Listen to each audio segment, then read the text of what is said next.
Like, niggas out here is being bitches. It's crazy. Yo, this the fuck I show speed. That's so weird, bro. It's so weird that you copywriting your shit, nigga. Like, that shit really fucked my video, bro. Like, you fucking asshole. I posted the race to YouTube and I don't even know. Let me see. I posted a short to YouTube and I know the short didn't get flagged. So motherfucker flagged a live stream on YouTube is really crazy. So that's weird. I don't know if that's iShowSpeed or that's YouTube, but fuck them. Fuck them both. Some mints. A lot of y'all be running your mouth and they be mad stink. All jokes aside, like, subscribe, comment, and share this video. Without further ado, let me explain the psychology of Kai Cenat.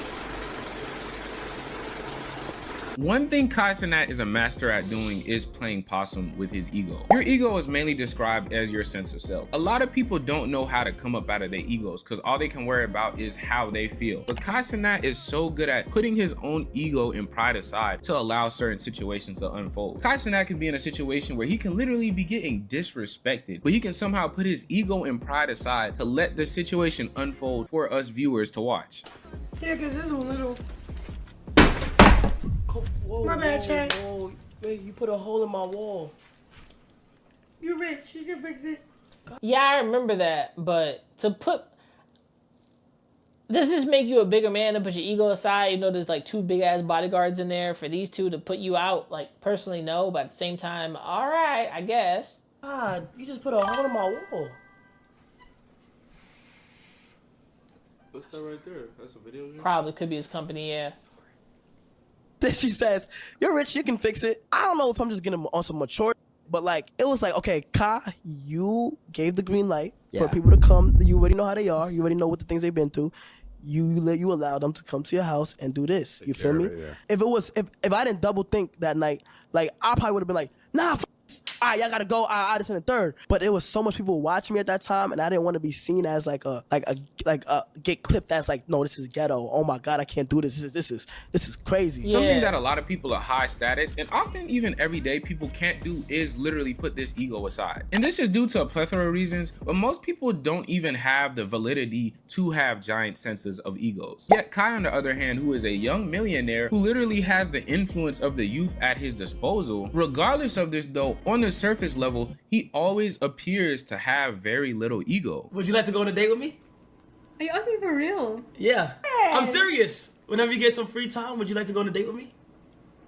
You can't do that. I like to call him the Gen Z version of Kevin Hart because Kai has mastered in a relatively short time something that Kevin Hart has done his whole career. He can turn his ego off and jump into a certain character where he can come across as way more childish and ignorant than he actually is. He allows himself to be the butt of the joke most of the time, and by doing so, when he's doing all this behind the scenes work, when he's manipulating a situation to get a certain outcome, nobody ever suspects anything because they're too busy laughing at him being ignorant, or they're so invested in him as a character that they genuinely don't even think he's capable of being as smart as he actually is. A perfect example of this is Kai Cenat Streamer University. Streamer University was a 4-day event held by Kai Cenat and his team where streamers stayed on a private college campus. But that's the thing though. I remember watching his, I watched the Mafiathon 2, right?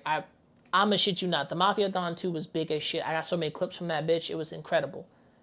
My one thought about the whole time the Mafiathon 2 was going on is what I realized that when Kai was sitting there and his mom gave him a kiss, he was sitting in a chair, he was just looking at the screen and he was just so dead ass. And I'm like, why do you look so miserable right now? There was this moment when he's looking at the screen, his mom gave him a kiss or some food and it was Thanksgiving. He looked so dead ass, like he reached a big ass milestone, but it didn't mean nothing. It didn't mean nothing in the end.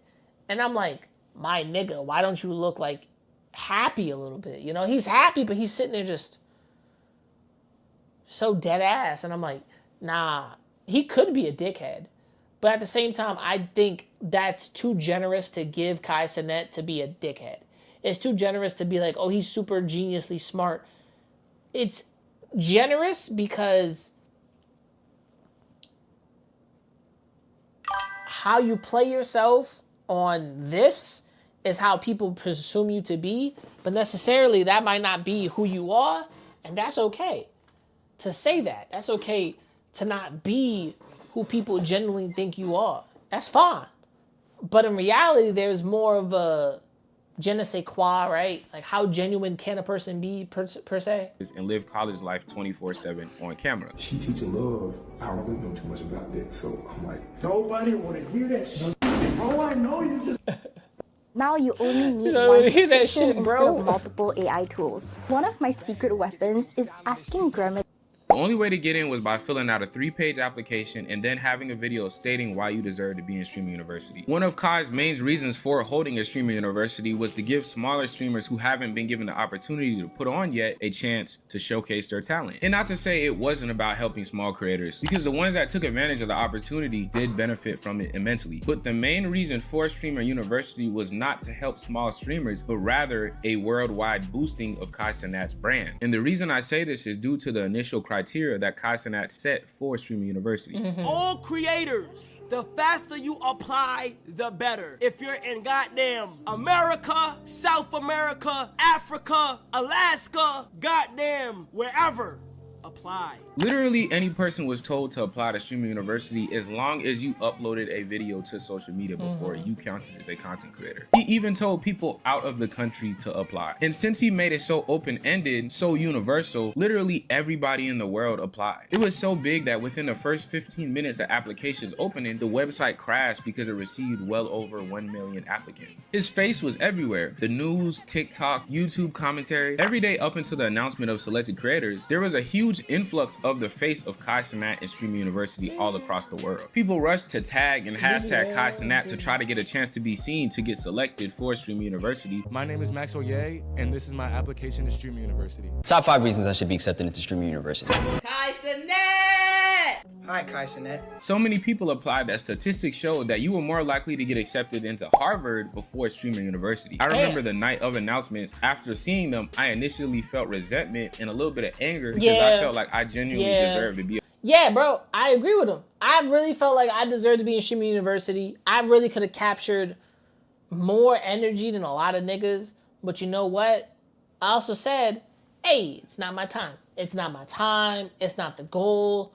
And it's not really right now what you're looking for. So I agree with him on that one. I ain't gonna lie. I ain't gonna lie, chat. Be a part of this because I literally was just in college making content like this. But as I calmed down and looked past my own emotions, I realized what Kai Cenat had actually done. By making the application criteria so open-ended, it allowed the whole world to circulate Kai Cenat mainly in Streamer University all around the world. Streamer University was a first concept that nobody had ever made before. It's literally a stamp in history as a breakthrough, something brand new, and Kai Cenat's name is fully associated with it. So for anybody who wasn't fully familiar with Kai Cenat but saw the traction of this Streamer University, whenever they look into who made it, Kai Cenat is the first name that pops into their head. So those who weren't familiar with Kai now are. My own mom was telling me to apply for Kai Cenat Streamer University, and she barely even knows who Kai Cenat is. So the whole thing ended up making Kai Cenat more rich and relevant. But the way he pitched it, it just came across as him trying to help small streamers and bring some amazing content, which again, don't get me wrong, not discrediting that because that's what he did, but that's not what the main point was. Because if it was, Kai Cenat would have made the criteria where certain people wouldn't have been able to even apply. And that way, more small creators who actually deserved it would have got a chance of being seen. But if he did that, it would have never went worldwide and he would have never got as much traction. He created a need for the masses and he rerouted that energy to make himself more relevant and famous. But most people can't even see the genius of this type of play because they don't even suspect Kai Cenat to be this intelligent. The next thing that Kai Cenat has mastered, the nigga said, I played the game Bully,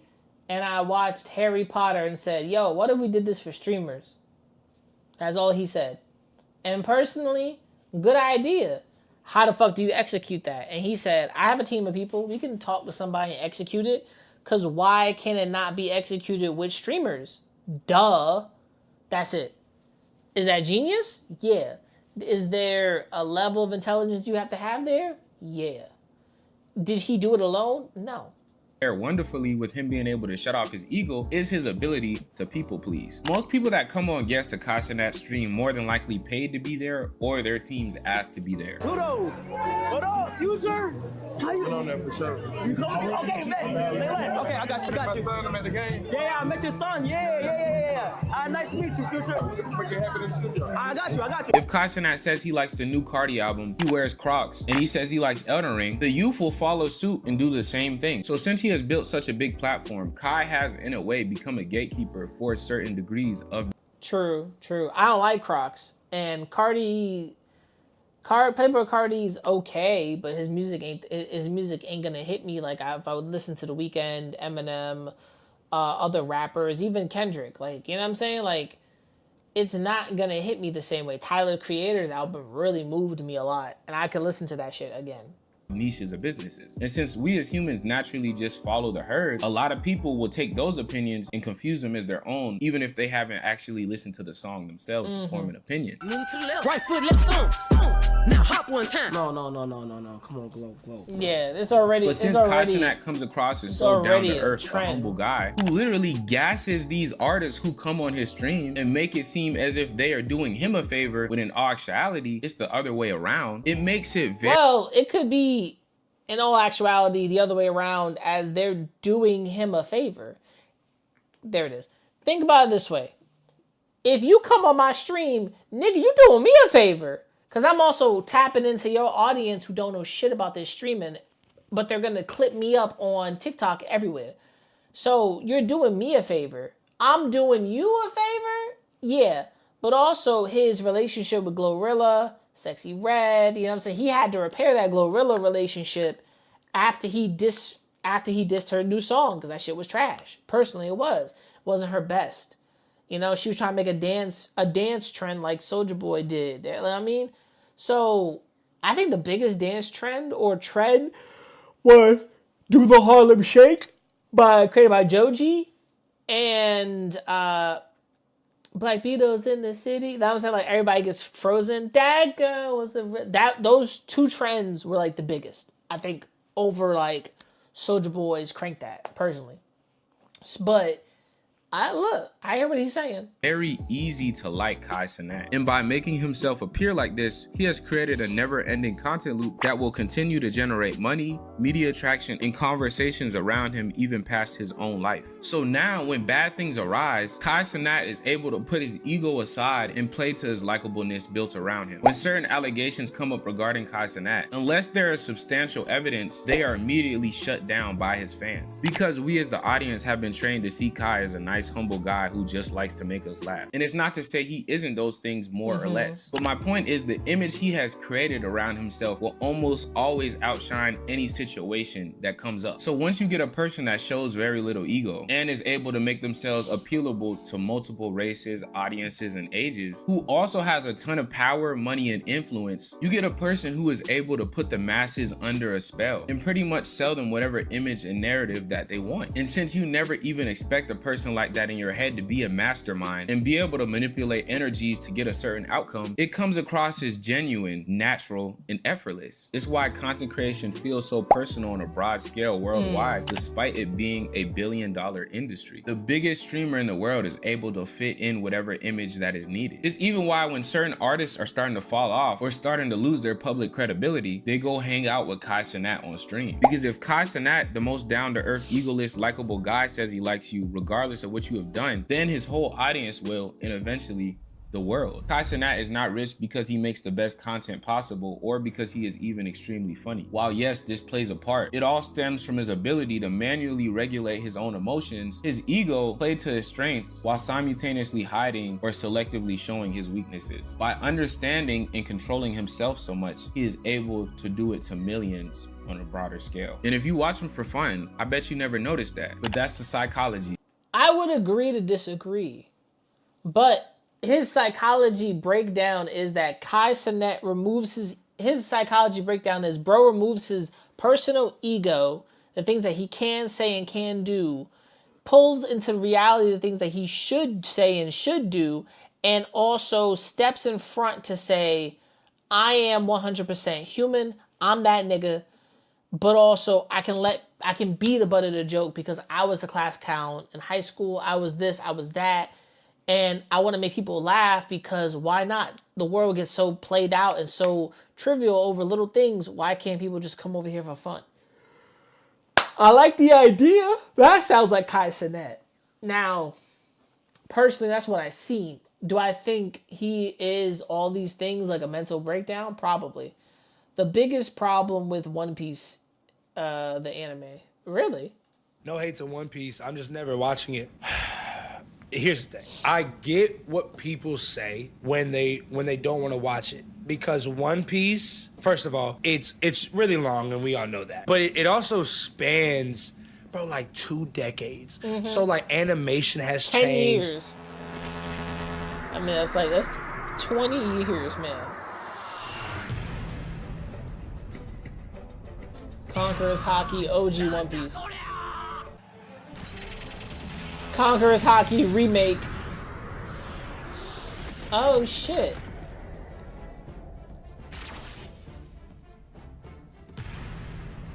Animation regulations have changed. Writer regulations have changed. Like Oda actually takes breaks now. Mm-hmm. Like it's such a different like where One Piece was when it started and where it is now. Anime is, I mean, it's a whole nother world. It is. So it's like if beast. you start on One Piece, you kind of miss all of the lore about it. I skipped 200 episodes and missed barely anything. That's not true.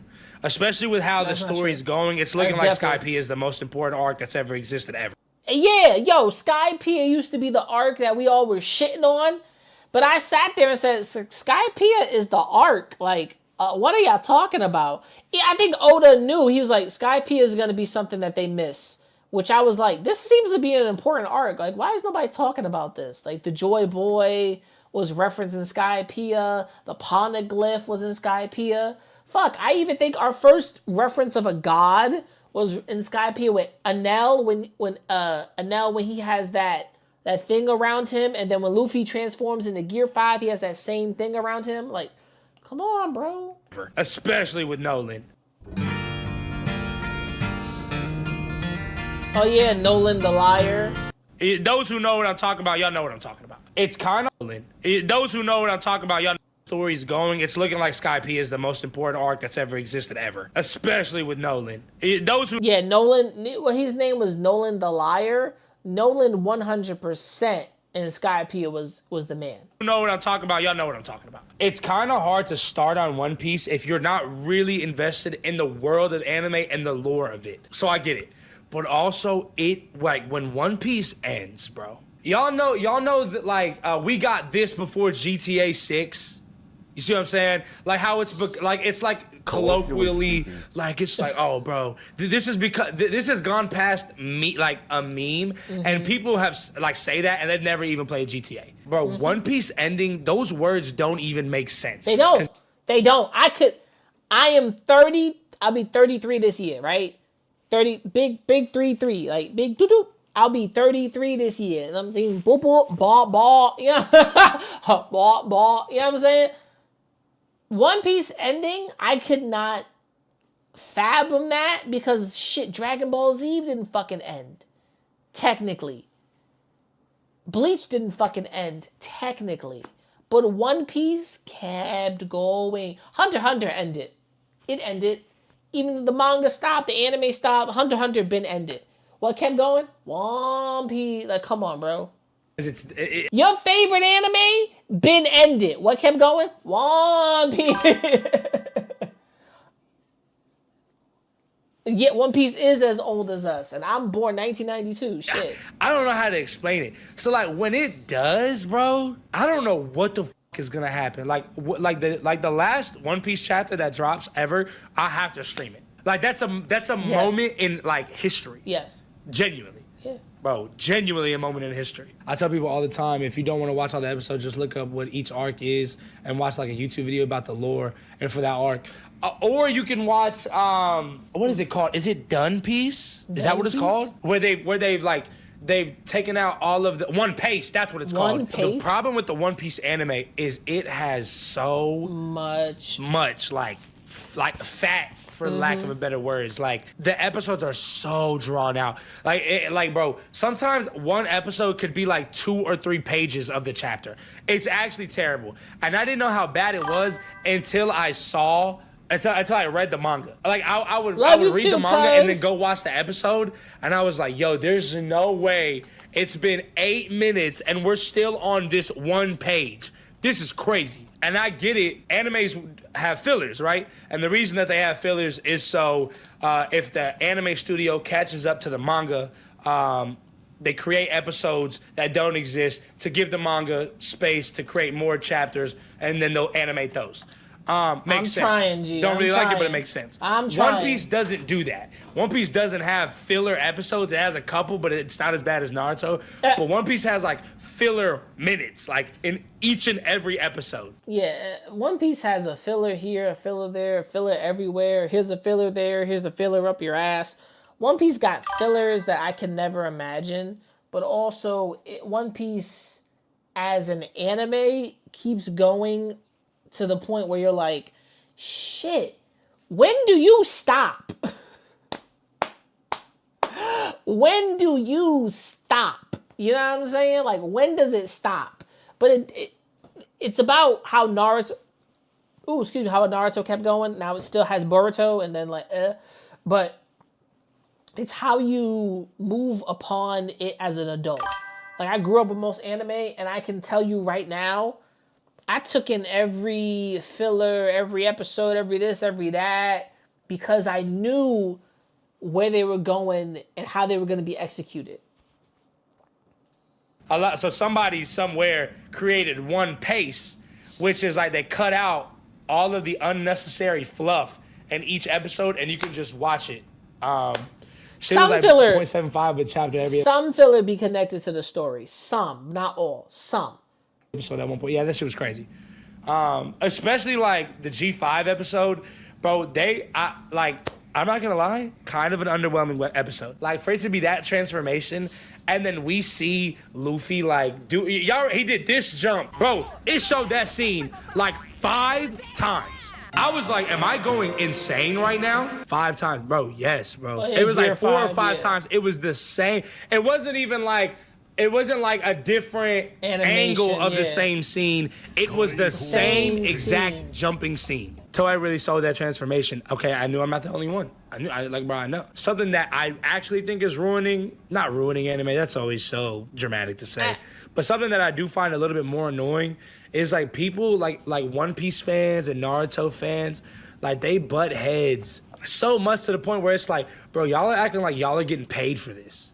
Like when the G5 episode dropped for One Piece, and like it was like a 10 out of 10 on Rotten Tomatoes or whatever, it was IMDb, whatever. Mm-hmm.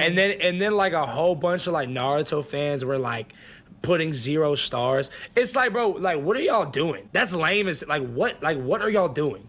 I've always I'll be the nigga to say this who grew up with both of these animes. Well, yeah, because that's how animation works. No, it's not just animation. It's like the laziness of the animation. They kept showing the Gear 5 animation, like him bouncing, that one scene just bouncing, and never switching to a different angle. And when they did, they would come back to that scene. I watched it on YouTube when I seen him transform, and I said, are they showing the same fucking scene about like 5 times? And then obviously they're showing it too much to the point where, they didn't work on any other animation for this, or they saved it for the bigger fights, which they did that fucking episode. They saved it up, and they saved up the animation budget. Right?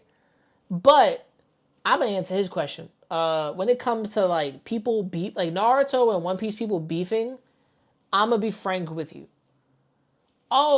This Naruto character can beat this or this. Everybody loves to have anime fights because shonen and shoujo, they're all about like boy anime, girl anime. Shonen Jump is literally boys. It's literally for like boys having their own they have to battle. You know what I'm saying? They have to battle. There's no joint about it, right? Shoujo is for like girls. Like, hey girl, like here's your shoujo anime, enjoy that. Shonen, head to head. People are gonna make verses. And Naruto fans, like, putting zeros on, like, a One Piece thing, I'm like, you wouldn't like that if Boruto was actually doing well and was actually a success and didn't feel like a regression of the Naruto story to the point where he has parents and he doesn't have zero parents and is an orphan and is basically should have been Batman and Sasuke fused to murder the whole village, but they didn't. They did not become murderers. And in another universe, he did not become Sasuke, and Sasuke didn't become a lecturer with his face. You know, like, they talk about this in, like, there's different Naruto universes, which is crazy. But anime fans beefing is universally going to happen. It is. It is. And then, like, some of them act like they're getting paid for it, but they're not making content about it, having debates about it. They're not. They're just being nerds, which is fine until you realize, damn, nigga, you ain't make $1 off this? You a broke bitch. Come on. Power scalers are annoying as I don't take power scalers serious. Like they're just like, most of the time they're just like a fun thing, or you have like the super dumb, but he's not beating Goku though, you know? Just hate. But he's not. But he's not. He's not beating Goku. For the game. Yeah, like that shit was crazy. Like going on IMBD and making a account just to give that episode 0 stars or 1 stars. Like that shit's lame as hell. It's lame as fuck. Especially when the mangakas, or however you say, I think that's how you say it. Especially when they with each other. The manga creators. It's like, what are y'all doing? I was gonna wait for the One Piece, but just decided to start it. I'm 982 episodes in.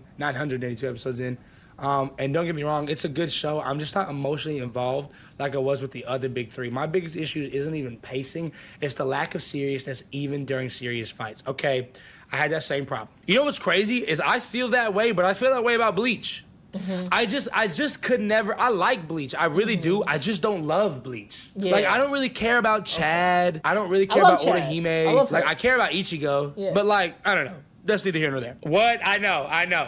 But I usually think when CP9 stepped in, that's when I knew it got more serious, because you could have died. Luffy could die. Nami could. They could die. CP9 felt like the government was more of a threat than Anel was a threat. Crocodile was a threat. Cyberpole, CP9 was a threat. Those moments of like, oh, it's hilarious and it's funny, but there's threats within that, and people don't realize when you watch One Piece. Oh yeah, they're taking it lightheartedly, but they're really not. They're getting their asses beaten. They're trying their best to come back. They're trying to step it the fuck up, but they're getting washed sometimes.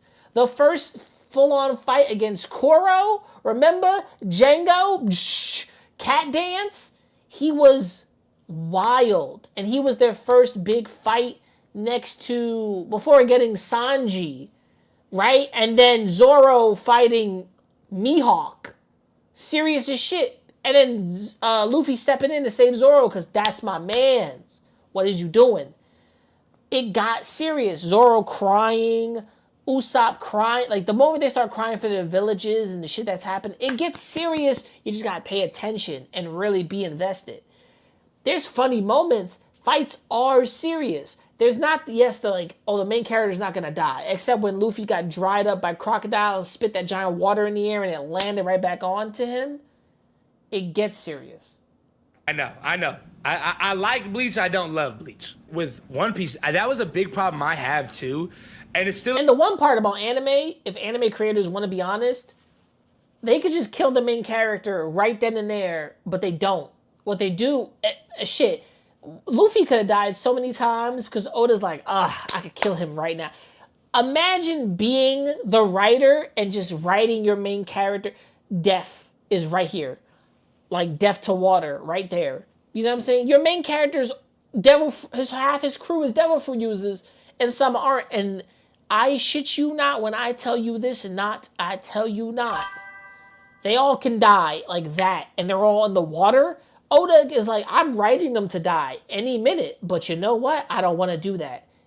Boom. The big problem I have with certain characters. Usopp, I do not. At this point, I think it's just safe to say I don't like Usopp's character. I don't. We're this far in. We know what Luffy is by now. If everybody's caught up, I'm not gonna spoil it. We know where Luffy is. We know what the crew is. Like we're in end game, okay? Like One Piece has about 5 years left, which means it probably has like 2-3 arcs left. Yeah. Okay, we're in end game. Okay, and Usopp is still not doing anything. And you'll say this to people, and they're like, "Oh, the sniper is not gonna be the strongest fighter." No one's saying that. But I bet, goddamn, if Usopp comes in the building, people are ducking, literally. Skin feeling dull? I agree with that, but I do think Usopp's has untapped potential, but he also has hockey. He has use of his hockey. He can see further distances. Watching Dressrosa, he taps into his hockey when he shoots Sugar from fucking miles away. He taps into his hockey vision. He can see further, and he taps into that. His hockey is 100% on point.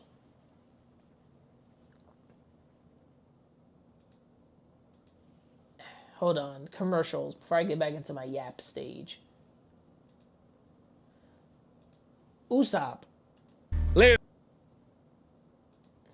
not gonna be the strongest fighter. No one's saying that. But I bet, goddamn, if Usopp comes in the building, people are ducking, literally.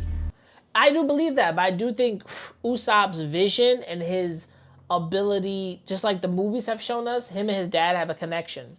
It's not like, I got beef with you, you know what I'm saying? Well, when he was like, when were you gonna, I was waiting for you to sense me, you know what I'm saying? Like, Usopp's got abilities.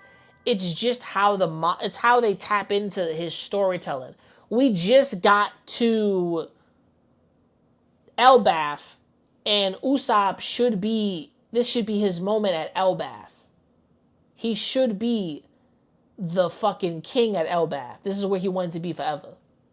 Literally, if Usopp comes in, brother, watch your headpiece, okay? So that shit gets on my nerves. Because, like, Usopp doesn't have to be the most powerful. But, brother, like, can you at least get a actual gun? Like, I get the slingshot's cool and it has cool power. I get it. But, like, nobody's scared of that shit. You have nothing, like, nothing is... L? Like, L, take her L, Usopp. Is Usopp the Sakura of One Piece? I think Usopp not having a gun is okay because he's still doing damage. He's like, I can still take you out with this instead of a gun. He's like, I could use a gun and it's easy. I bet money Usopp did training with a gun and he says, it's easy for me to kill. I could kill with a gun. I bet Usopp did training with a gun and say, yeah, a gun can kill, but I got plants. I've been communing with nature. Bitch, I'm better than you. He's probably way better than his dad. And his dad is like, oh, you using a snipe? You using that to snipe me? Boy, I got firepower, boy. I got firepower, boy. You hear that? Firepower. Usopp, a slingshot. But this is the problem. Fake dumbass. Usopp can come back. Skills unmatched, plants unmatched, abilities unmatched, shitting on your crew unmatched. Come on, bro. Come the fuck on. Oh no, bro. Like as much as people hate Sakura, like unfortunately Kishimoto just didn't know how to write women. Yeah. But Sakura was still like fighting. Like she still was. Like, Sakura was still genuine. Sakura did more for Team 7 than Usopp has done for One Piece, and that's the truth. Hot take. Yeah. I don't care how you feel about it. No. Sakura has done so much more for Team 7 because she actually stayed in the fucking team, unlike Sasuke running off like a bitch and Naruto going to chase him. She actually was a healer. She actually fought. She actually did shit. I can't wait to write the Sakura wasn't a trash video. I gotta look back at Naruto for that. But she wasn't. Sakura was healing, working, training, building, keeping up Naruto, giving that nigga those nasty ass pellets. What did she do when she was a kid? When the boat was on fire and she lifted that big ass pillar. She wasn't playing. Sakura at least did something. Yes, Kishimoto can't write women. No, I think it's how he balances his female characters next to his male characters. He can balance powerful female characters, but misbalances them next to his male characters that he fucking focuses on. Stop it. Like, look, I get it. Sakura gets a lot of hate, and she was kind of annoying. But she really, to be honest, she wasn't that annoying in the manga. She was annoying, like the animation studio made her more annoying. Okay, I read the manga. I'm telling you, Sakura genuinely like when it comes to like kunoichis, Sakura's the strongest one in the universe. Like Sakura is beating Hinata. Y'all know this, right? We know that, right? I'm like, I'm gonna pull back. If Hinata's going full, if Hinata's training and she learns something from Neji, she's blocking all of Sakura's chakra points and chakra strength, where her strength is mostly from her chakra. I'm not gonna lie, but could be wrong. We can all agree on that, right? Who said, huh? Stop it. Please stop it. Please stop it. Please. Like, Sakura could beat up Hinata. Hinata could punch Sakura through the chest, literally. Take her hand out of Sakura's chest. Sakura would be like, stop. Please stop. Yeah, like don't let the Sakura head get like infect y'all's brains, bro. Please don't let. Okay, it's Tsunade beating Hinata. Go ahead and lie and say, please tell me if somebody in here believes Hinata is beating Tsunade, I'm banning you. Okay. Tsunade did beat Naruto when she was younger, and Tsunade did train Sakura and whooped her ass. I think Tsunade is beating Hinata, but Hinata is still a Hyuga clan member. Hinata does have a bloodline eye. Hinata does have tactical skills and can fight. Hinata may have given all that up for a parent. I don't really think so. I do think 100% her sister kept up most of that training as well to develop the eye. Hinata is definitely not getting washed by Sakura. I believe that's true. She's closing a couple of chakra points and she's whooping her ass, but she's not getting completely washed. Is she gonna get beat? Yes. Is Hinata against what's her name? Tsunade a thing? Yes, Tsunade is gonna be Hinata, true. Because, age and experience. But at the same person with experience with the girl she grew up with, killer. Sakura is stronger than Tsunade. Hinata's a dog. Nobody said Hinata's not a dog. Sakura is just like that. Like, we're not, come on, bro. Come on, stop it. She and Naruto destroyed the Tenseigan. Okay. Sakura and Naruto and Sasuke stopped Kaguya. Yeah. What? Come on now. Like, let's not, like, look. Shout out to Tony. He's a good content creator. All right, y'all. All right. So 5:30, I'm gonna be doing some stuff. Let's go with the videos. All right. Japan's new problem. But shuka, I don't know what that says. Japan has a new problem. Harassment of people and physical assaults are increasing day by day. For a while, it seemed like Kasuhara, better known as customer harassment, where people abuse retail workers due to their inability to fight back, was the biggest problem. But things got even worse once chikan, men who sexually harass young girls, became a problem so big that even separating men and women during the rush hour wasn't enough to stop it. And I think this was the biggest problem back in the day, even still now. I thought they separated women and men into separate trains, which I love how she says, isn't stopping them. And honestly, how are you gonna stop these niggas?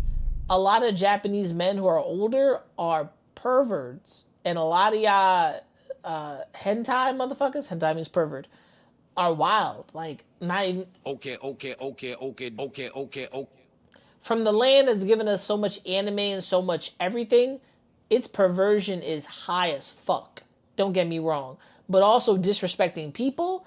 I thought Japan was like nice, and everybody's delusion of this country is shaping their eyes more and more. The internet keeps pushing Japan into my fucking For You feed. Just when it seemed like things couldn't get any worse, a third form of harassment has now emerged in Japan. Bumping people or pushing people out the way? Oh! Japan is often seen as... Did that nigga just push her? Hold on, time out. I was reading something. Let me go back. Hold on, let me see. Now emerged in Japan. Pushing people out the way? Nah, you be dead. You be fucking dead, you bozo. What the fuck is that? Japan is often seen as one of the safest and most polite countries in the world. By And while who? it has historically A been turtle? true, recently Make sure you subscribe to the YouTube channel and make sure on Twitch, can you follow up? Come on, follow goal is 100. Stop playing with me, yo. Stop playing with me. We try and get to 2K. Let's get it. something has happened that has changed everything. This didn't happen overnight, since for a long time, Japan... I would have slapped that bitch. I would have slapped that bitch. I'm sorry. She didn't just push. She said move. Look at that. Hold on, time out. Something has happened that has changed everything. This didn't happen. She elbowed the shit out of her.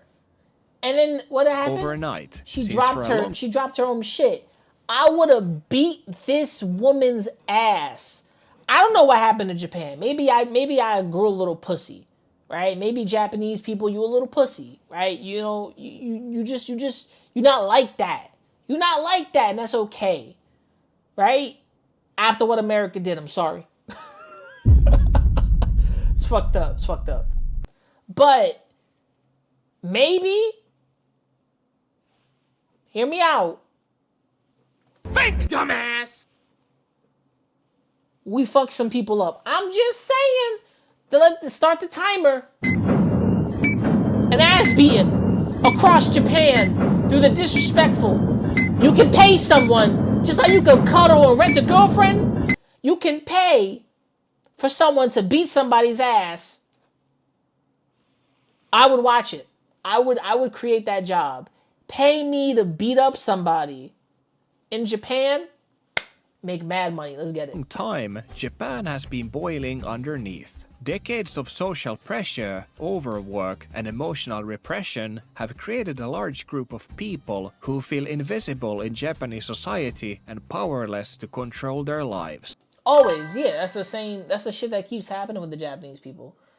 I personally believe Japan's overwork situation and their population growing, and the fact that they are 100% dragging people down into a pit of overwork, unappreciated, not loved, not cared about society.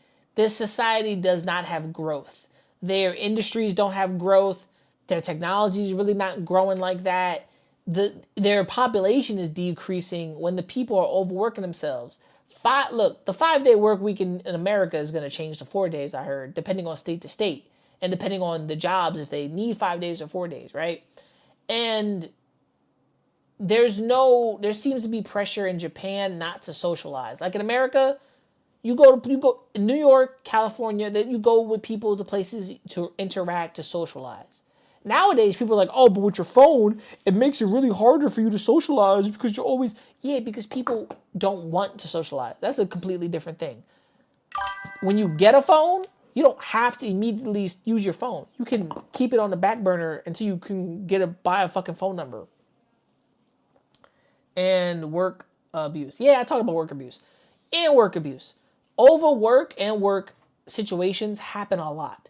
But now it seems that people are snapping, which I saw this coming a fucking mile away because it happened to me in America. It happened to me in New York. I snapped eventually because some fucking bitch nigga touched me one time and I popped him in his fucking face and I was getting really pissed the fuck off.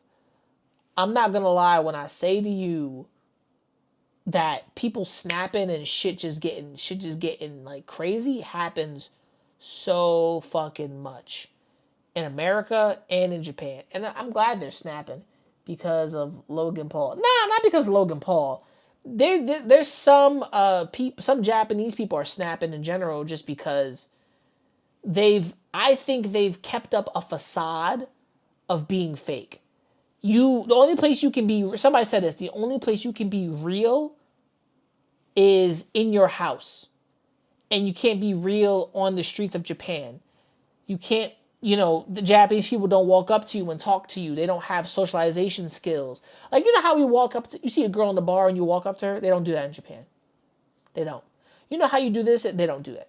They don't even know how to meet people. That's why they have hikikomoris in Japan, who are outcasts from their own people.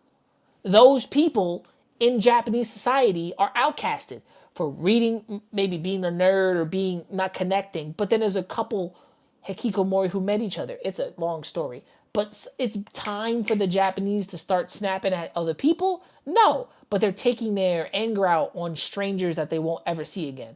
But they know that they're also Japanese. Which is very suspicious. Which eventually leads them to take out their anger on innocent people around them. Telling you, that type of energy gets you popped. Mute this real quick.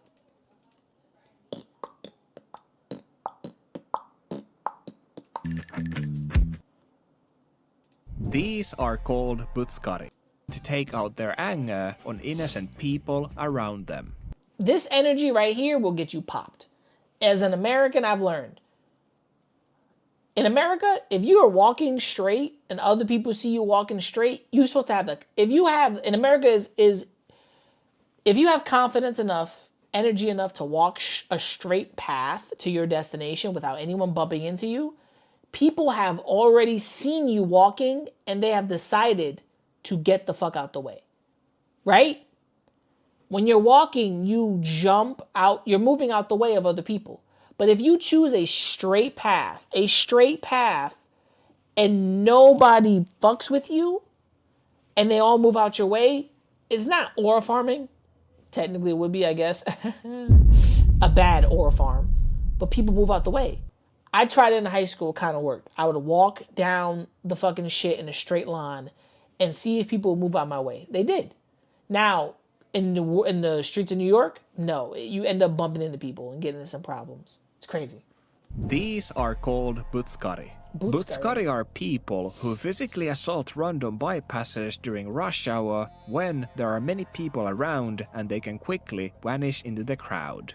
These random attacks usually happen inside train stations during the mornings. And you know what's crazy is everybody around them are not helping because it's self-preservation at first, and that's the scary part. When the crowds are massive and people are in hurry. Damn. Times like these are an opportunity for a butskari to attack someone in the crowd and quickly escape from the crime scene before the victim or anyone else has time to react.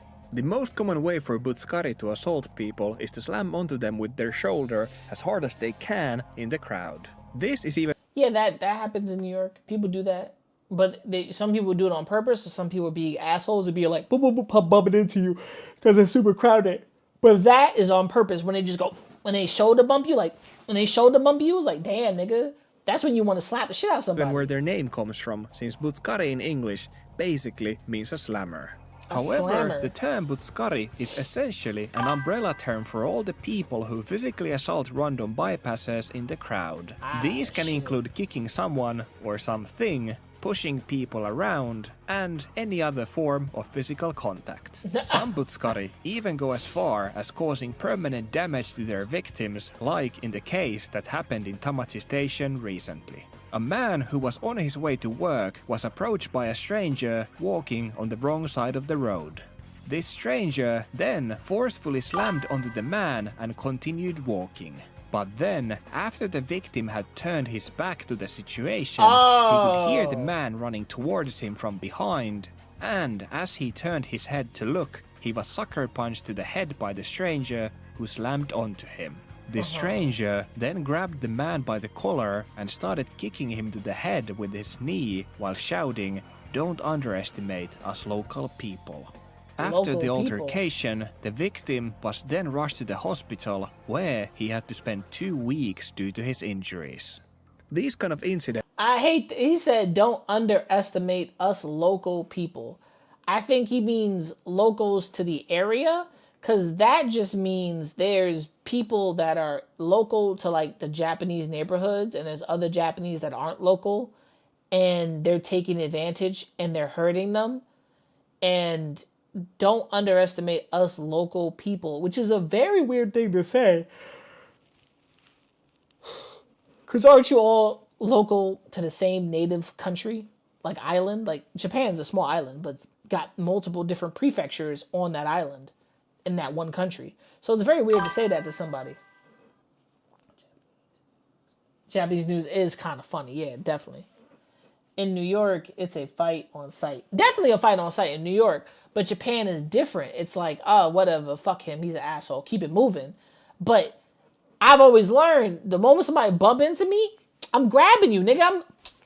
Nigga said, boom, bow. Nigga, what are you talking about? Like, what are we doing here? Like, what, are we serious? Are we serious? Like, Violence aren't just random acts of violence, since butskari are a well-known epidemic sure to in subscribe. Japan, and it's only getting worse day by day. Subscribe. According to a survey, 14% of people in Japan have been victims of a butskari. However, it looks like it's been women too. Like some of them has been women at sorts, and some of them's been men. However, some online surveys show even higher numbers. Most of these cases happen in large cities, and there's a clear correlation between the population and the cases. The bigger the city, the more butskari there are. One of the most common excuses by butskari is that they're fighting against so-called arukismaho, people who walk while looking at their smartphones. When confronted, many of them But that girl wasn't even looking at her smartphone. She was looking straight by holding her phone. People be bitches. So we gotta go to Japan. I gotta go to Japan to fight off the Buskari. I'm not fighting off. I'm not, you know what I'm saying? I would totally do that. I would create an app. I would create a website or an app in Japan, and I would hire local martial artists.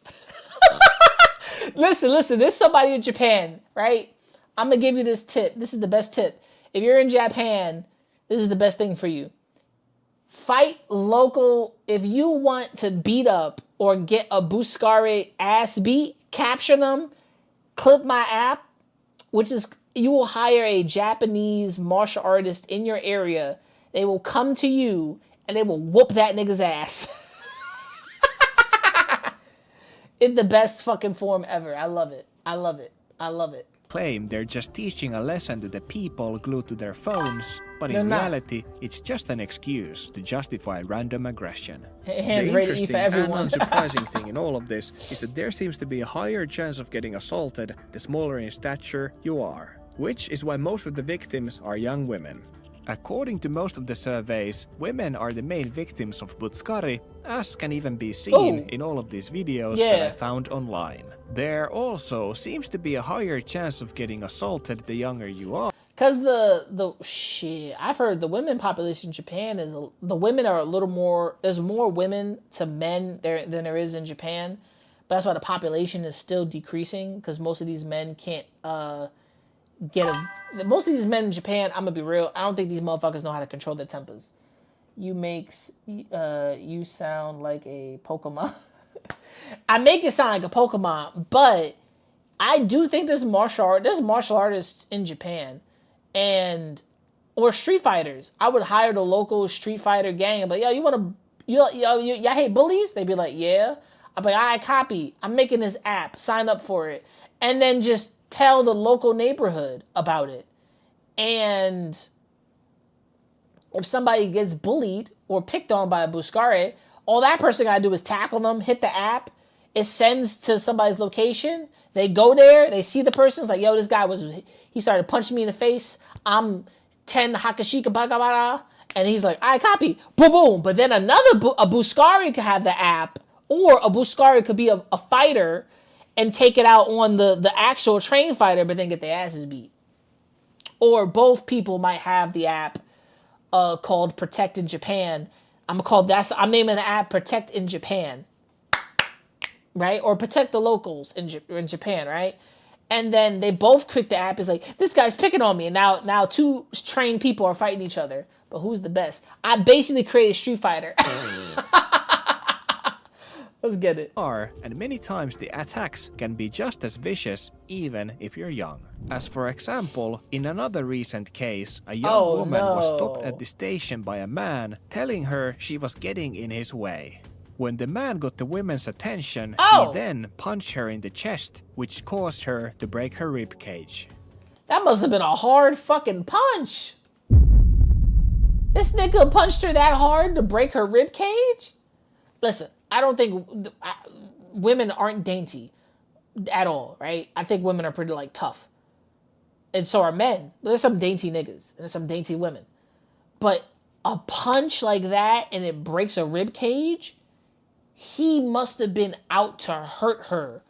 Some of these people must have built up rage, and like that's terrible to take it out on unsuspecting people. Like, what the fuck? Most of the Butskari seem to be older men, and since they tend to attack women and smaller people, to me it seems like these are troubled people with anger issues who then take their anger out to people in the most pussy way possible. By secretly slamming onto people much smaller than them because they're too cowardly to face their issues or their victims. True. The problem with trying to stop these Butskari is that since they do it quickly and silently in a crowd, while also pretending it's an accident, it's essentially almost impossible to convict them. That nigga hit the ground hard. Damn. I'm not gonna lie. It's like the way they're making it seem is like these people are that strong that they're really out here hurting others, but it's like, it's so hard. I'm about to buy some Factor. Like, I'm about to buy Factor meals. Even though it does count as a physical assault, it's hard to prove intent to their slamming. And unless it's caught on camera or the Butskari confesses, they pretty much always walk free. Considering how common the Butskari are, this is one of those things I'd like to warn all of you about when you're coming to Japan. Now obviously I'm not saying it will happen to you, but just be mentally prepared in case it happens. Since I've read many stories from people online who say their trip was ruined once they were attacked. If we just search shoulder check Japan on Reddit, we will be greeted with many posts like this. Oh shit. Recently, I went on an 8-day trip to... Nah, that's crazy that it's on Reddit. Recently, I went on an 8-day trip to Tokyo, but throughout those 8 days, I've been shoulder checked 1 plus times 5 out of 8. I'm sorry. I know I will be going to Japan next year. I will be. And I swear, where's the stand-in video? Actually, no, let me get close again. I swear to any Japanese out there, if I'm out there with my partner, my friends, and you shoulder check us, we will pull you into an alley and slap the shit out of you and make sure you don't do it again. Cause I'm not gonna play. I will be in Japan next year. And if I swear on everything. This is 10 months old. 10 months ago that this post. If any of my friends or family get shoulder check in Japan, I'm telling the Japanese out there, fix this Butskari, fix these assholes. Fix the shoulder checkers, because they're going to get checked. Fix them, or they will be fixed. Fix them, or they will be fixed. I'm just letting y'all know that. And I, as an American who got shoulder checked and assaulted first, I will make it a problem. I will make it a problem for the shoulder checkers. Because I will be in Japan next year. And I know wholeheartedly that if a motherfucker is shoulder checks me, it's gonna be boop boop. What's good? what's good? What's good, nigga? What's good, nigga? What are we talking about? Don't shoulder check people, and if they tourist, you gonna get slapped. I know some people are like, oh, respect the culture. I said, yeah. If I get respected as well, right? If I'm respect is given, and respect is also earned. But if I come to a country and the respect is given, I feel like now they've earned my respect because they've given me that respect. I can respect them back. But if I get disrespected in that country by someone, I'm gonna give you that same energy, because the world don't work in one fucking tandem. Let's be honest, it doesn't. And for some people, they'll be like, "Oh, you can't do that. Don't ever come there. Don't ever go there." Oh no, stop it. Like, you're gonna get slapped. Stop it. Like, for real. Think, dumbass! Think for a second. Like, no one can really just be out here pushing people like that.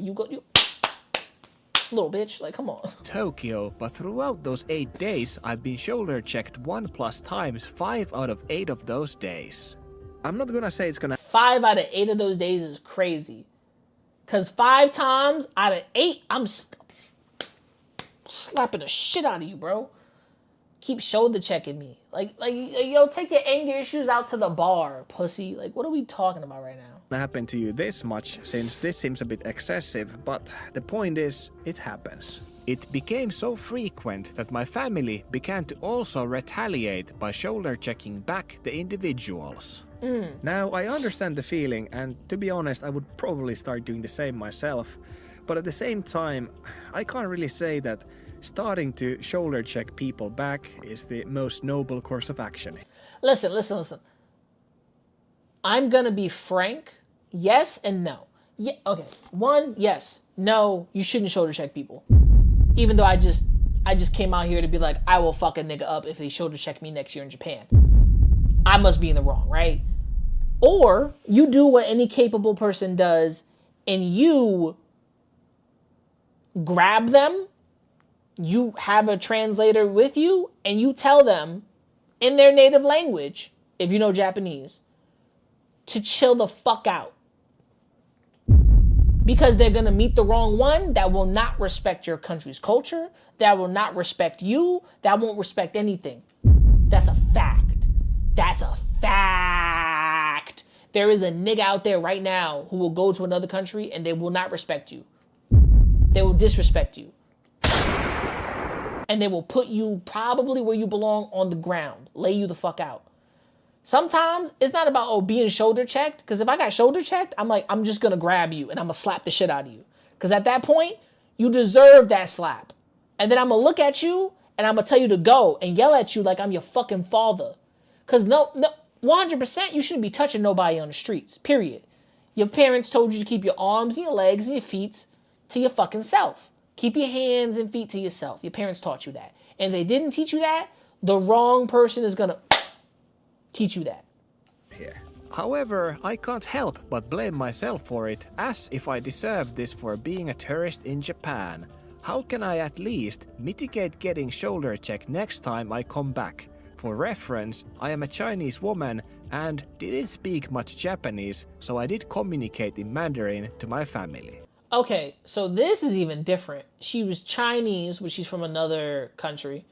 And they probably, I wonder if they knew and they just said, fuck this Chinese bitch. Excuse my language. But like, I wonder if they knew and they targeted you specifically. Yeah, this is kind of the sad state of affairs at the moment, that Japanese people aren't really too fond of Chinese tourists. Yeah. Or by any tourist, by that matter. At that point, yeah. But, like, don't get scared. Like, you will have great time in Japan, and 99% of people will be nothing but nice to you. But, you know, there's a lot of tourism in Japan right now, tensions are high, and there will be racist anywhere you go in the world. Quick rant, my spouse and I were walking through Shinjuku station with a local friend to grab lunch. As we walked by the west exit, an older Japanese man punched me hard in the ribs next to my right breast. It was a well-aimed punch, as I was wearing a small backpack, so he managed to hit just between my arm and a back as I walked by. Oh, that sucks. See, that couldn't be me, bro. Cause I got a satchel. Right? And if a nigga aimed for any part of my body and I felt it and it felt hard, I'm immediately grabbing you and I'm gonna make you, if you think you ever gonna cause me pain, I'm gonna grab your ass and make you feel the pain that you thought you was trying to inflict. Cause I can take some hits. I can take punches. I can take hits. I can take it. Because you're not gonna knock me out. The only thing that knocked me out was concrete, and I fell one time and hit the concrete, nigga. So you ain't never gonna knock me the fuck out or take out my wind. But this is some pussy shit. I can't stand it. I don't know why. I can't stand all of these actions by Japanese people who are assholes. I can't stand I cannot stand the disrespect when no one is disrespecting. They're enjoying it. They're having a good time, laughing, enjoying their lives. These are miserable people. Oh my God. Oh my God. That's what it is. They're miserable cunts. That's why they're attacking people. Because they're miserable. I solved it. As you can see, even from this story, it's not like the Butskari will always, shoulder slam you hard, because sometimes they might do other things, like in this woman's case, she said that the older Japanese man punched her really hard to her, rib cage. I was shocked. When I turned to look, he raised both his fists and shook them in my face. In retrospect, I wish I'd grabbed his hand and yelled for a guard, but I just hurried away and he disappeared into the crowd. I didn't post this to scare anyone away from Shinjuku Station or from traveling in Japan in general. I'm feeling a bit raw about it, that's all. That last part that she said is a really good thing to say, and that is also the message I want to leave all you guys with. Japan is a wonderful country with wonderful people, but just like any country, it has its problems and its crazy people. Of course. Right now, the government is trying to take countermeasures against Butskari, for example, by separating the roads to encourage people to not walk towards each other. None of this will really help in the end though, since big cities like Tokyo are gonna have their problems and people like this will always exist. Always. In the end, the scary part of Butskari isn't that they exist, it's the fact that they've learned how to blend in and you'll never know when you become a target. I agree with that. You will never know when you become a target, but I think there's a conversation to be had with, am I a target or are they targeting me because they think I'm prey? And that's where you have a different conversation. It's already happening. I don't know what's happening, but I want to see this. I want to see what's happening. He says already happening. What's happening, my guy? Already happening. The gates of Nintendo's guarded kingdom are starting to collapse. If you're not aware, the Switch has been out for like 24 hours, maybe 48 hours at the time of this. Oh yeah, somebody's hacking that shit. Nice. Oh wait, my bad. I needed this video. This is because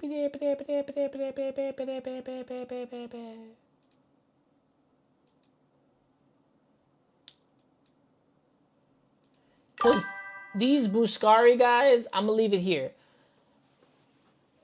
All these Butskari people, like the people who are shoulder pushing people in Japan, the regular neighbor Japanese or local Japanese, they're assholes. They're miserable fucks. They're miserable people who are going to stay miserable. They're taking advantage of their system and they're trying to have fights with people. They're trying to get some gratification out of, maybe they want to get their asses beat. Maybe they're looking for a reason, and maybe they don't have, their main reason is to be hateful and spiteful, and that's the sad part, honestly. So if you ever go to Japan, be aware of Butskari. Do I recommend grabbing them and beating the crap out of them? Yes and no, but I'm a dickhead, so don't listen to me. I can be kind of hot-headed and stubborn, but with his disrespect, my nigga, like, don't take that disrespect. Maybe grab them, talk to them in a native language, and say, I understand you're hurt, I understand you're in pain, I understand you're miserable, but if you don't do this, because you will find the wrong one, and they won't let you go the way I'm about to let you go. So, you can either stay, you could grab them by their arms and put them under your shoulders, stay here, or if you headbutt me, I'll give you what you want, which is the ass beating, and let them go. Let them go about their day, let them go about their life, and hopefully they don't come back. But if you meet a Butskari in Japan, handle them with utmost fucking care, which is, in other words, walk away, but make sure you turn around to see them walk away. Because if they try to fight you as you're walking away, then do your best to handle that. Maybe try talking to them in a native language. Maybe they're upset by something. Maybe they're just angry people. Or, besides taking a high road and being the bigger person, because usually it's a 50-50 turn the other cheek. But don't be a punching bag. Don't do that. Fight back, stand your ground. Don't be a punching bag for these Butskari or Butskade. Don't do that. To Nintendo Switch news, yay!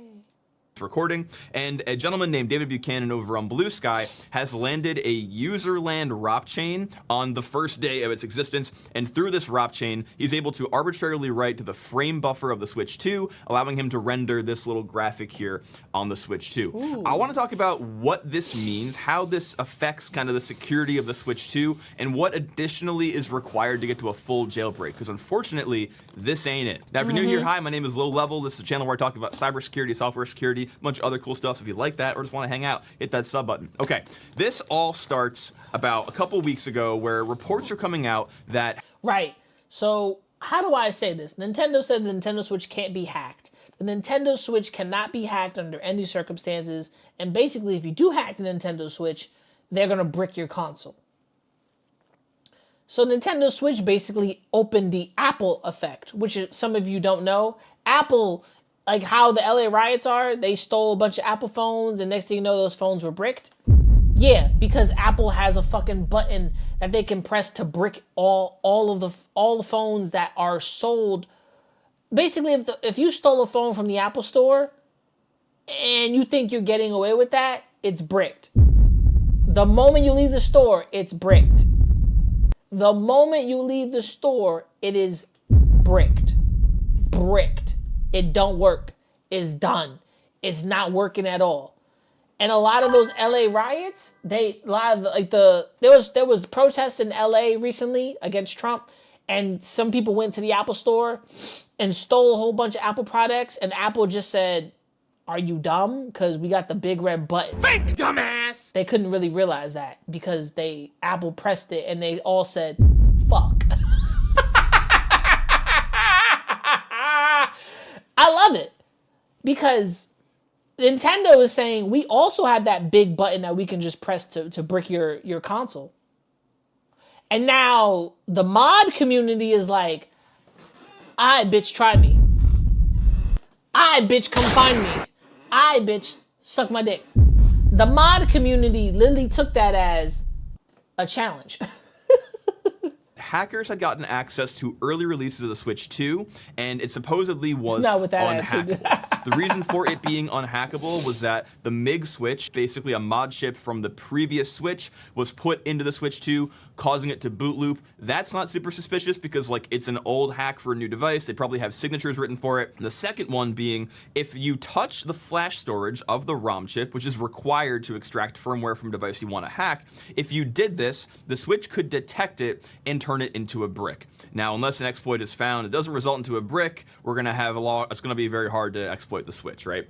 And so this caused a lot of people to regard the Switch as unhackable. So what they're doing is they're going through the Switch's games, but they're not going to the USB port on the Switch. The USB port would be the easiest way to hack it if you could get through the USB port or get into the Joy-Con's connection to the system. Hackable, saying hackers are reporting that they are having a hard time hacking the Switch 2. There's also a lot of speculation that all of these reports are just Nintendo putting up propaganda to be like, "Hey, don't touch our flash storage, please." One thing that I think could be happening here is there's ways to prevent these things called fault injection attacks. A fault injection attack is this idea in software security where basically there is a chip that is doing some kind of compute and you inject a problem into it, right? You do it either through a power injection, a laser injection, an EMF injection, or you literally just stab it with a fork. The whole point of this process here, I wrote in some very high-level garbage pseudocode. If you can't program, that's fine. I can explain it really quick. You're trying to confirm that the firmware is written by the manufacturer, right? You want to make sure that only Nintendo code can run on this device. And effectively, you have this function that says, did Nintendo write the firmware, okay? And the way that did Nintendo write the firmware works is they compute the signature of the firmware, and they compare the signature to a known good, or verify that the signature came from Nintendo. And if it's not good, we return false. But if it is good, we return true. Pretty straightforward, right? Not that complicated. Well, what if we could cause the CPU to skip this return false? How would we do that? Well, what if we shot the Nintendo Switch 2 with literally a laser and cause the CPU to freak out and not run this instruction, okay? That would cause any signature to pass, bypassing secure boot. If you do want to learn to program, I have a great idea for you. The sponsor of today's video, me. Hi. It's me, guys. I honestly believe that if you're a programmer trying to write fast, effective code with the T, also finding basically the chip in the process. Back to the video. See you there. Obviously, the world of fault injection is much more complicated than that. I'm sorry. No free promo. I don't. The fuck? Trivializing the process, but this is the whole idea. So this protection on the Switch 2, where basically the chip can detect that it's being fault injected, like this is a more common mitigation that's coming out in software, because like fault injection to bypass secure boot is a common occurrence now for hackers that are trying to get hacks going like this on the Switch 2. And so this may be happening, but regardless of that, David Buchanan managed to land a userland ROP. Okay, now there's a lot of words here that are kind of complicated, very hackery, but I'll explain what userland ROP is. In the world of hacking for a long time, when you executed this thing called a buffer overflow, you'd be able to take control of the return address of a function and point it anywhere, right? You could take control of the code. This is how all hackers did stuff for a long time. Eventually, CPU manufacturers were like, maybe we shouldn't allow them to do that. So what they did is they made this thing called NX, non-executable stacks, where basically you were no longer able to treat data provided by a user as code, right? It was either writable or executable, but it was never both. And so the idea of putting shell code into a program that a hacker could just arbitrarily execute was no longer possible. So then hackers decided, okay, if we can't write our own code, why don't we just use the code that's already in the program and use that to write our own programs? Hence a ROP chain. The ROP chain, which again is what David is using here to run this frame buffer example. A ROP chain is this really, really neat concept in exploitation, where basically whenever a function returns, right, you have this little instruction here called a ret. The ret is literally just going to pull the next instruction from the return address off the stack. So it's going to do something by popping it off the stack. Now, if we can control where this return address goes, and there are other pop something gadgets like pop X or pop RDI, pop RSI ret, and then do something ret, we're able to use these ROP chains, which are basically just pieces of code that have no side effects and end in a return, to write our own program, right? We literally can use these. This is probably why I never learned coding, but it seems like another coding is another language at its own fucking distance. I can't even lie to you. It's like, it feels like math, but it's not math. But it's words and numbers. It's basically math. And coding looks so hard, but the way he's explaining it sounds simple. But it's, I don't know why I said binary. This type of binary is because you have to speak in like robot, like, so it's binary. You have to speak in codes and riddles and this type of shit. So you have to be able to like plan it out. I like how he's breaking it down though. I'm not into this type of stuff, but it is interesting. These little gadgets to say, move this over here, pop ret, or do a syscall and then ret. So instead of using our own shell code, which is how computers used to do it back in the day, now we just write code by using the address of chains that already exist in the program. We don't have to write new code. We just have to put the address of code that already exists to make the functionality occur in our program. And so this is exactly what David is doing here. Again, the nature of what he's exploiting, like how he's getting the buffer overflow, nobody knows yet, but he's doing this ROP chain to write data to a frame buffer and then drawing this little green line going around on the screen, right? So what does this mean for the Switch 2? Is the Switch 2 hacked? No, it's not. David Buchanan is very explicit, very like outspoken about this in his tweet, where he says, hey, this is userland ROP. A lot of work needs to be done to actually turn this into a jailbreak. What's happening here? This may be the last ad you ever see. I hope to God it is.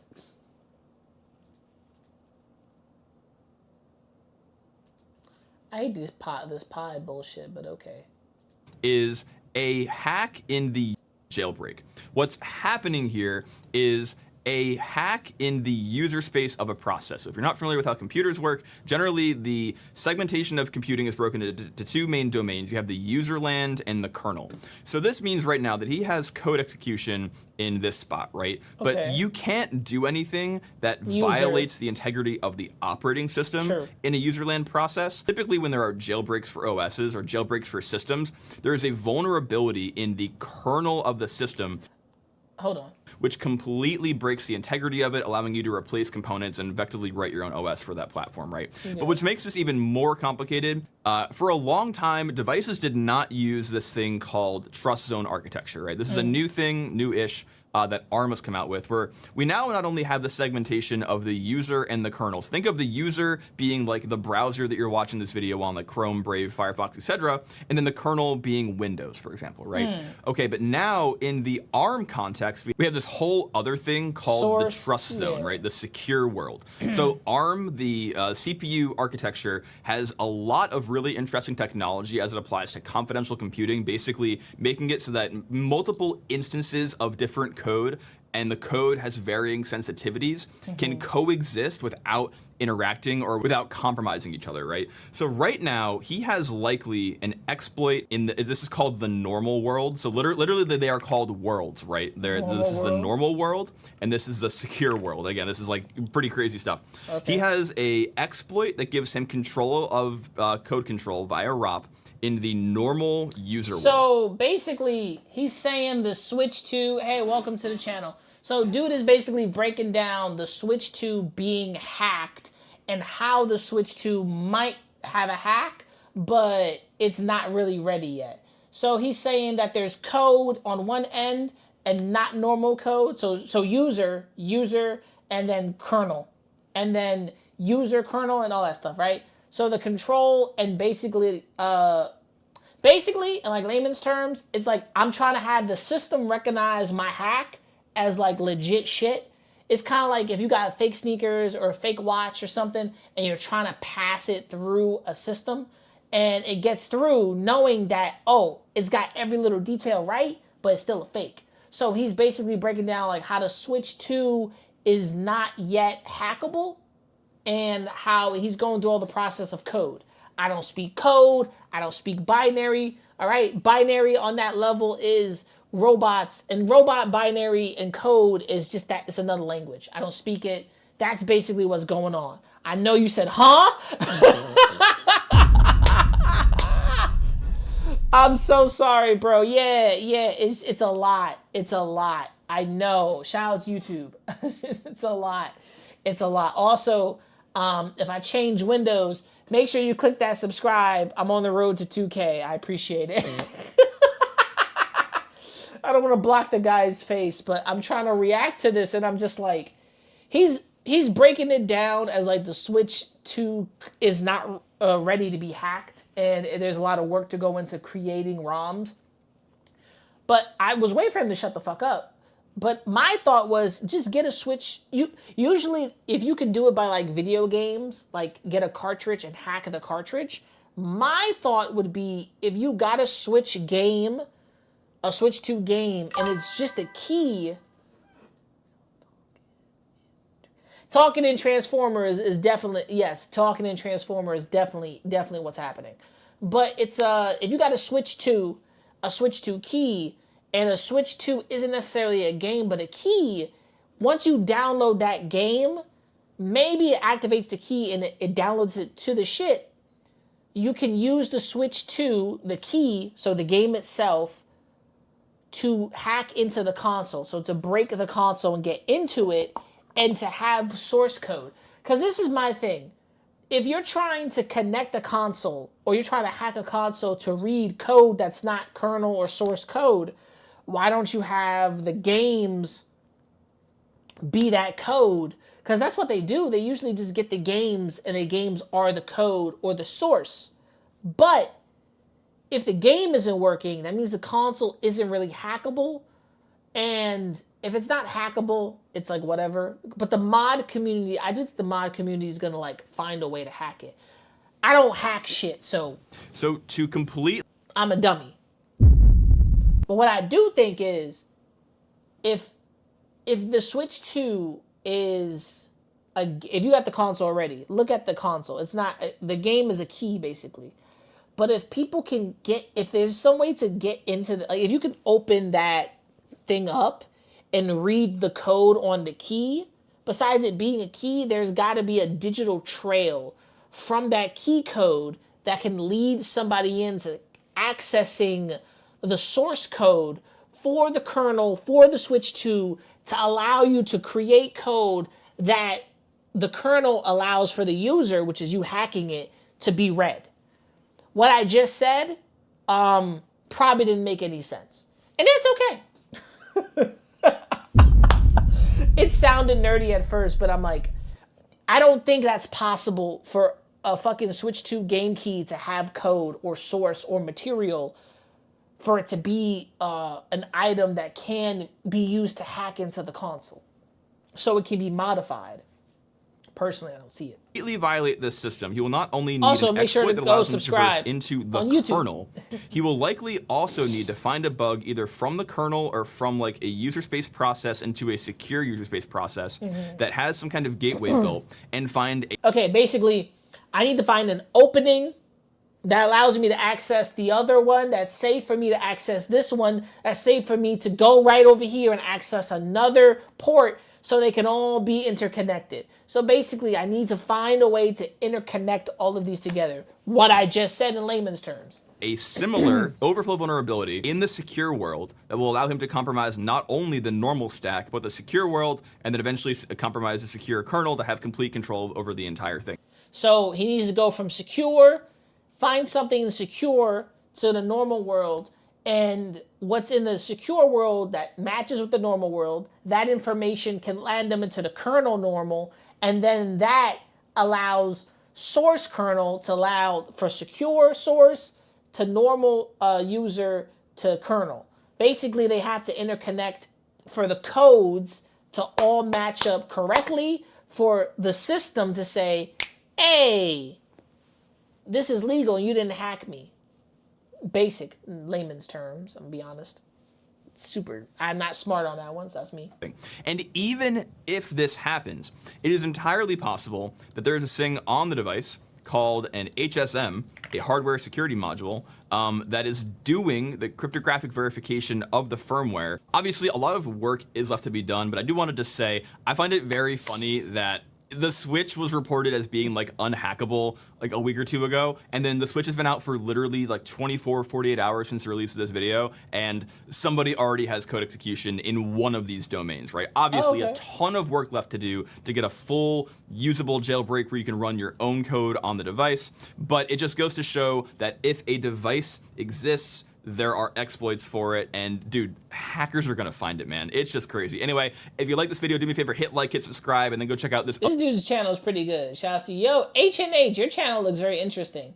H&H official. What does that mean? What is it? What's so official about your channel, H&H? I like it. I like it.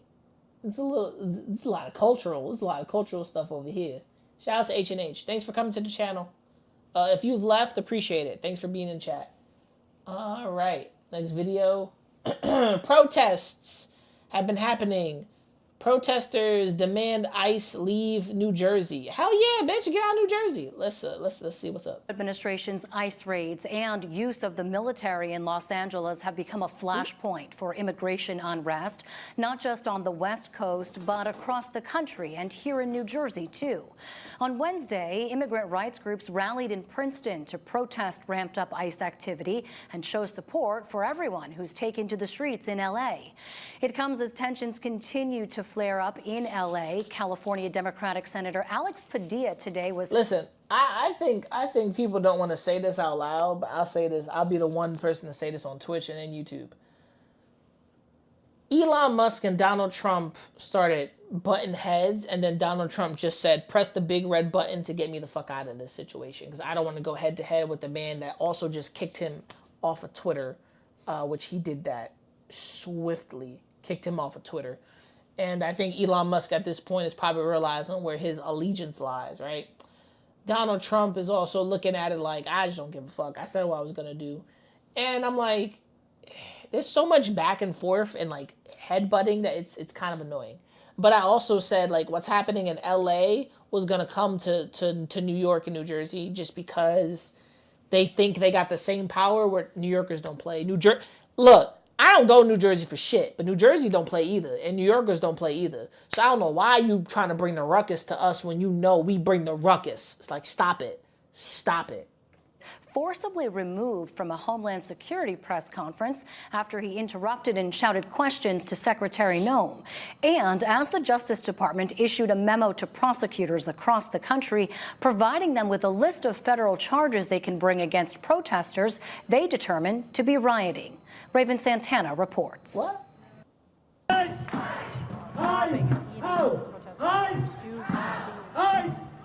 Nearly 100 people from various immigration rights organizations gathered outside the Princeton Public Library, chanting and demanding that ICE stay out of communities like Princeton. Where we want to let everybody know that there's nonviolent actions that have been happening since ICE has been present in our communities and our streets, roaming Home Depots, roaming schools, I like roaming, neighborhoods, knocking on doors. I'm sorry.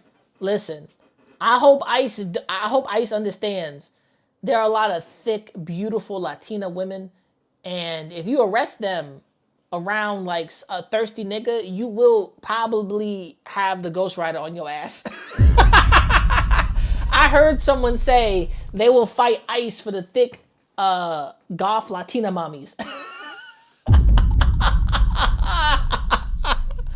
Like on some real shit. Ana Paola Pazimo is the executive director of Resencia en Acción, an organization based in Princeton and Trenton that serves approximately 2,500 members. Many of them say their communities are now living in fear as ICE raids intensify nationwide. This marks the latest escalation by the Trump administration, which has significant... And someone said this online. What happens when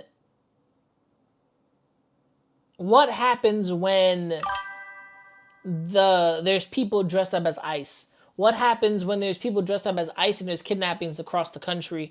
What happens when you can't discern who is ICE and who is not? What happens when this shit gets out of control? What happens when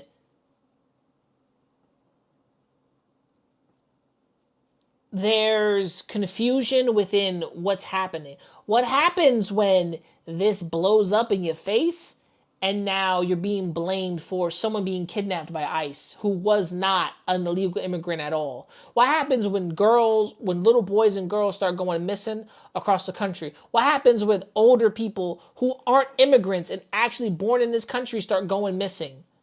And they said they were taken by ICE. There's cameras showing that, and ICE is like, whoa, whoa, whoa, whoa, whoa, we didn't do that. There's gonna be a fucking problem. I'm telling you, you think right now, oh, they're going across the country, but there's going to be people trying to cosplay this bullshit. I bet so much fucking money. Significantly increased arrests of undocumented immigrants. Last month, White House immigration policy architect Stephen Miller told Fox News' Sean Hannity that ICE is ramping up daily arrests, a significant increase from previous levels. Under President Trump's leadership, we are looking to set a goal of a minimum of 3,000 arrests for ICE every day. Advocates say, nigga, what? Who the fuck is, how you arresting 3,000 people? I don't even think 3,000 immigrants came across the border illegally like that. Maybe like 4,000. But what the fuck are you talking about? Okay. I can understand the discern for the immigrants, but when you get rid of the immigrants, then what? Then what? The illegal immigrants, then what? Like what when your thumb is up your ass, then what? Shit is annoying. The rally also aimed to show solidarity with the people School of Los shelters, Angeles who That's took crazy. to the streets over the weekend in protest of ICE raids. While those demonstrations were largely peaceful, the LAPD arresting close to 150 protesters. President Trump ordered thousands of National Guard troops and hundreds of Marines deployed to the city despite objections from local leaders, and creating a historic power struggle and spreading fear that similar federal actions could happen in communities around the country. So personal for me, but also for our community. You know, this false narrative that we have been fed, that they're coming for murderers and rapists and et cetera, has not been true. Just in my community in the South Ward of Trenton, I've seen 7 to 9-year-olds zip tied by ICE officers. Damn! I've seen people with brown skin. See, when you're zip tying 7 to 9-year-olds, I start looking at you like you not human. Cause I'd be like, if I saw 7 and 9-year-olds, I'd be like, Yeah, we didn't find nobody. And I'd be leaving. They'd be like, oh, no, we did. We found children. I said, yeah, but they were born here. They're legal immigrants. They're legal. They're legal. They're by the United States. Now they're a sovereign citizen. And now he's trying to take away sovereign citizenship.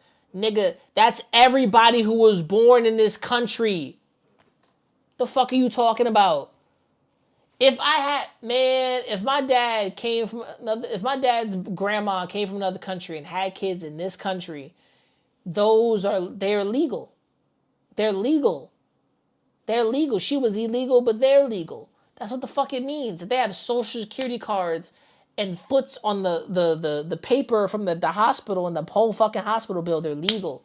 They're legal, my nigga. So what are we doing with all this bullshit? Like, why are you arresting kids? I don't get that train of thought. Like, I get it. Oh, like I thought back in my mind, I'm like, okay, are they looking for criminals? Like, how are you trying to find the criminals? Like, did you arrest the Trendre Aragua niggas that are in like Central Park? Cause I heard Central Park people getting robbed and shit, and around Central Park people getting fucked up. So are y'all in Central Park looking for those niggas? Like, what are we talking about? Put against walls just to search for IDs. I've seen mothers locked up, grandmothers get locked up. They're not doing what they're saying. It seems to me it's a very racist attack on people that come from south of our border. Advocates warn the ramped up ICE activity is making people... And I've learned, a lot of people forget this, when there is more of you and less of them, you can take the power. Like, for real. There is more, if everybody's coming together the way they're supposed to be, there's more of us than them, it's over. No, they are looking for families. That's crazy. I thought they were looking for criminals, is what I believed at first, right? But I said they can't be looking for criminals, because if you're looking for everybody who escaped over that border, you bugging. Because then you're going to be arresting people. Imagine arresting somebody and they got a whole full baby here. I'm like, nah, nigga, that's crazy. People scared to live their lives, making immigrants less likely to seek government services or to assist local police investigations. They are urging state lawmakers to pass the Immigrant Trust Act, which would create new privacy protections around immigration status and limit cooperation between local law enforcement and federal immigration authorities. They're trying to push a legislation. It's called the Immigrant Trust Act. And the Immigrant Trust Act is not going through in many cities like Princeton because of a resolution that should be passed by the council. And so if we are not being supportive in policy, then we're not being able to support immigrants regardless of what is already in place. And advocates I spoke with here say the level of concern amongst immigrants. They target families because of the connection. Oh, okay, gotcha. That's still fucked up, too. France here in Princeton is at an all-time high. I know a pretty handful of people that are currently detained or have been deported or have, that they have court hearings and stuff.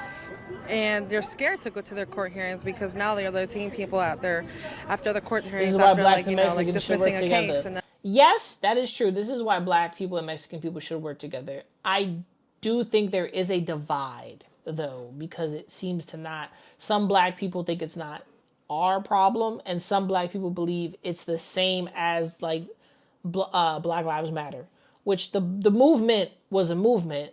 I didn't know about the organization because the organization, I was like, there's no organization called Black Lives Matter, nigga. That's stupid. And then there was an organization stealing money from Black people, which I was like, this is so stupid. Like, why would these niggas were stealing money from people? And now there's the movement I understood. Now, I do think Latino rights and Mexican rights, is it the same? I do think the Latino rights should be respected in this country, and they got a right to be here. You got a right to be here. You got a right to live here. You got a right to look for a better thing. I do think somebody said this online. If I could find the video, I'll share it. We shouldn't be rounding these people up. We should give them a year to take all their shit and go. We'll pay them to leave because it's not right for the people who haven't for the people who are trying to become citizens and can't, which I can understand that. And I can relate to that because people who are trying to be U.S. citizens are waiting, and it'll take a decade, 35 years for them to become citizens, or even longer than that, right?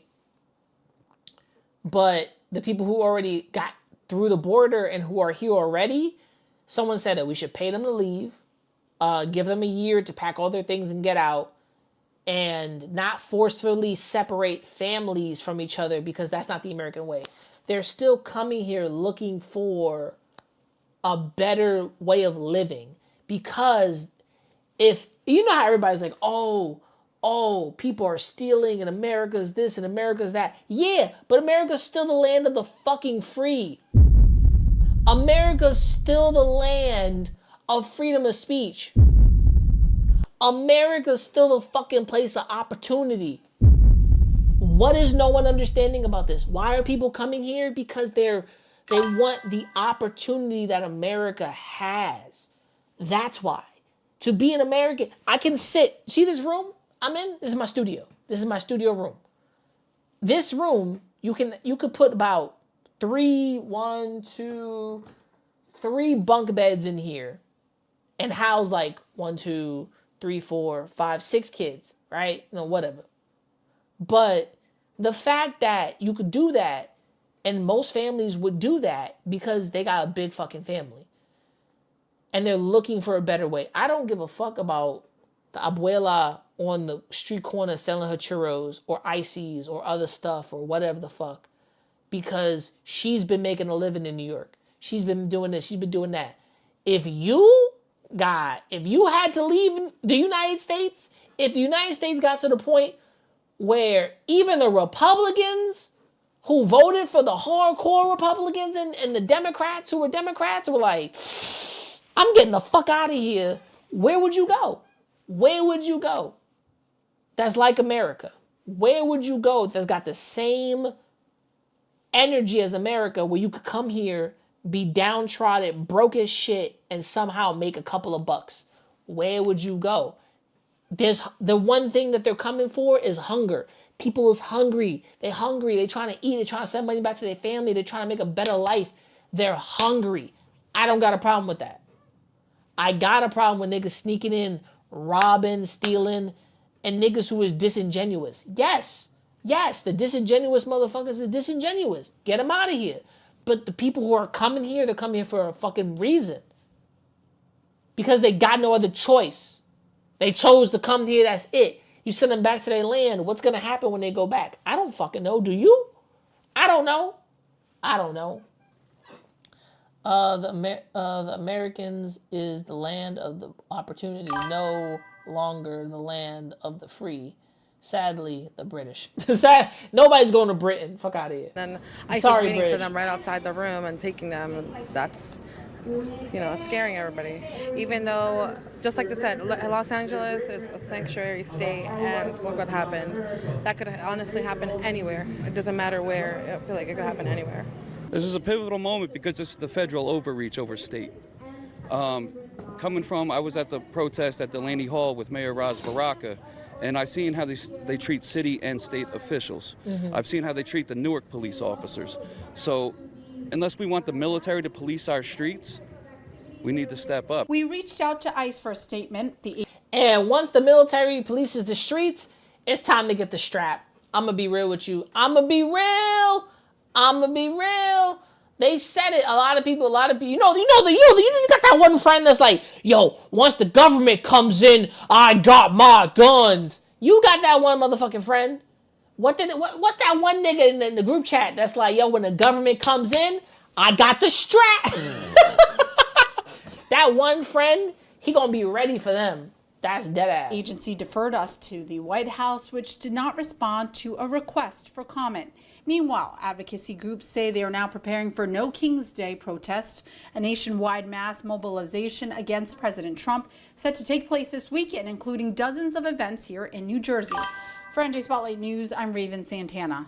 Everybody got that one friend that's lock and loaded.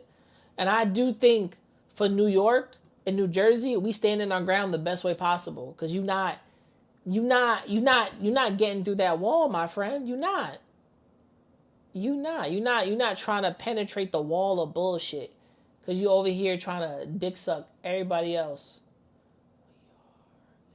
We are in the midst of a what the fuck is this? Let's check this out. This is Democracy Now!, democracynow.org, the War and Peace Report. I'm Nermeen Sheikh in New York.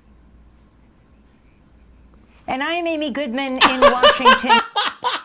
Yo, somehow they can never get streaming right for like news reporting. Like, this shit was crazy. Can I show my face? Yo, somehow they can never get streaming right for people, bruh. This is weird. This is weird. You saw how the pause was? That shit is funny, dog. Oh, man. I don't know why I'm at the news right now, but let me see what's happening. I gotta update myself. Let me see what's happening. In D.C. President Trump can keep control of some 4,000 National Guard troops deployed around Los Angeles for now. Late Thursday, an appeals court stated. Imagine being in the army and having to hold your gun and realize you're holding your weapons against American people. I would be fucking ashamed of myself. I would be ashamed of myself. And I know some people are like, an order is an order. I'm a robot. But like, yo, it's so weird. It's so weird. Is it not weird, dog?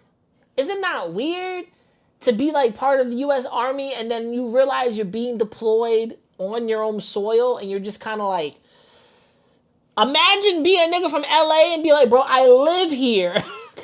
I'm from here. Like, I would be like, oh, this is so weird to be in my whole uniform with a gun. Like, would it not be weird to be in my own city and holding a strap, or be part of my own military, being in my own country, policing it like a cop? I look like a bitch. An earlier order to return authority to Governor Gavin Newsom, which had found Trump's federalizing of California National Guard troops was, quote, illegal. Trump has said he's going to do this in a number of cities around the country. Illegal? A 3-judge panel will hear the case again on Tuesday. This comes as immigrant rights protests continue in Los Angeles, and mass protests are planned nationwide this Saturday in more than 2,000 cities, towns, and villages. People are calling it No King's Day. On the same day, President Trump is hosting a... W name for No King's Day. I do like that name. No King's Day. Fuck Donald Trump because he thinks he's a king. But I also am like mad at like the fact that dog is not planning things right. Like, how you a president and you really are not just like planning this out. You're just making mayhem and chaos and talking about they should just let us do our jobs. But it's mayhem and chaos, dog. And the people with think yeah, because it's abuse of power. True abuse of power. Military parade in Washington, D.C. to celebrate his 79th birthday. On Thursday, the fucking president will be 79. This nigga's almost 80. Get him the fuck out of there. Oh, man, we were talking about Biden, and this nigga's almost 80? And I get that Biden was like 84, 85, or whatever the fuck. But I'm like, oh, my God. This is why politics is so weird, because we keep voting niggas in that are like mad old. At least, I think Biden was, what's his name? I think Obama was like the youngest president, to be frank. Like the youngest for some reason. And I think people didn't like that. But at the same time, we keep voting in old dudes to represent our country. And I'm over here like, why, dog? Why? Why, Betty? Why? He spoke about all of this and more with Democratic Congressmember Ilhan Omar of Minnesota. She's the first Somali American elected to the U.S. House of Representatives and one of the first Muslim women in Congress, along with Rashida Tlaib of Michigan. As Congressmember Ilhan Omar joined us from the Cannon Rotunda, just a little ways down the road from where I am right now, I began by asking her about the troops in the streets in Los Angeles, the thousands of National Guard, the Marines, and tanks rolling through the Capitol ahead of President Trump's military parade, which is happening on June 14th, on his 79th birthday. Abrams tanks will roll through the streets. Some are saying this parade could cost taxpayers up to $100 million. I asked the Congress member to talk about the militarization of the country right now, and also to tie it to her memoir, which is titled, This Is What America... $100 million? Oh my God, bro. We're wasting money on just what that money could go to so much. And he's just like, yeah, we're going to round up all these people, which don't, I get it. I do get it. I do get it. I do get it. We have a due process. We have rules. We have structure. But I'm like, you know, there's a better way to do this, my dog. There has to be. I bet money somebody in the comments right now could type a better way to get most of the people who came into the country who's illegal, to make them the due process quicker for them to be legal citizens. I thought about it. I sat down and thought about it. You know what I'm saying? But this is a problem at home where I'm just like, how the fuck you solve this at home problem? How? Might as well eat dirt, shit. America looks like. My journey from refugee to Congresswoman. We are in the midst of the creation of a police state where, you know, you have... When she says police state, she means governed by like full-on control by like police, military. That's what she means. It's usually policed by the president, policed by somebody type of shit. Yeah. Masked, armed men who are in plain clothes that are snatching people off the streets, unwilling to identify themselves. You have the military being deployed in our streets. My God, this is America. You have states' rights being disregarded. So, you know, a constitutional crisis that's being created in front of our eyes. And the same week where we have a president who has deployed the military, who are trained to kill our enemies, not Americans, but our enemies, are in our streets. It's the same week that we are going to have a military parade. Can you imagine that image that is going to be coming out of our country? I mean, I grew up in a dictatorship. And I don't even remember ever witnessing anything like that. To have a democracy, a beacon of hope for the world to now be turned into one of the worst countries where the military are in our streets without any regard for people's constitutional rights. But that's the problem, right?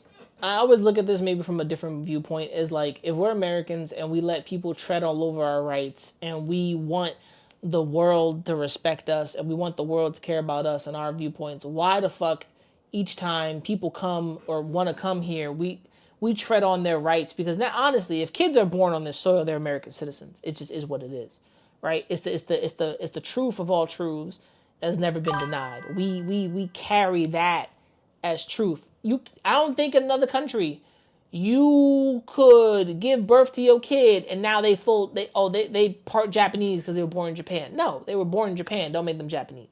That's their birthplace, is Japan. But now over here is you could become a full citizen when you're born here. It's crazy, you know? And to tread over the rights of those citizens who were born here maybe sucks. And then the people who escaped here from like their persecution of what happened in their country from all the crazy shit, bro, like, I gotta ask myself this, like, what you running from? Like, what are you running from? And that's the question nobody ever answers. Poverty,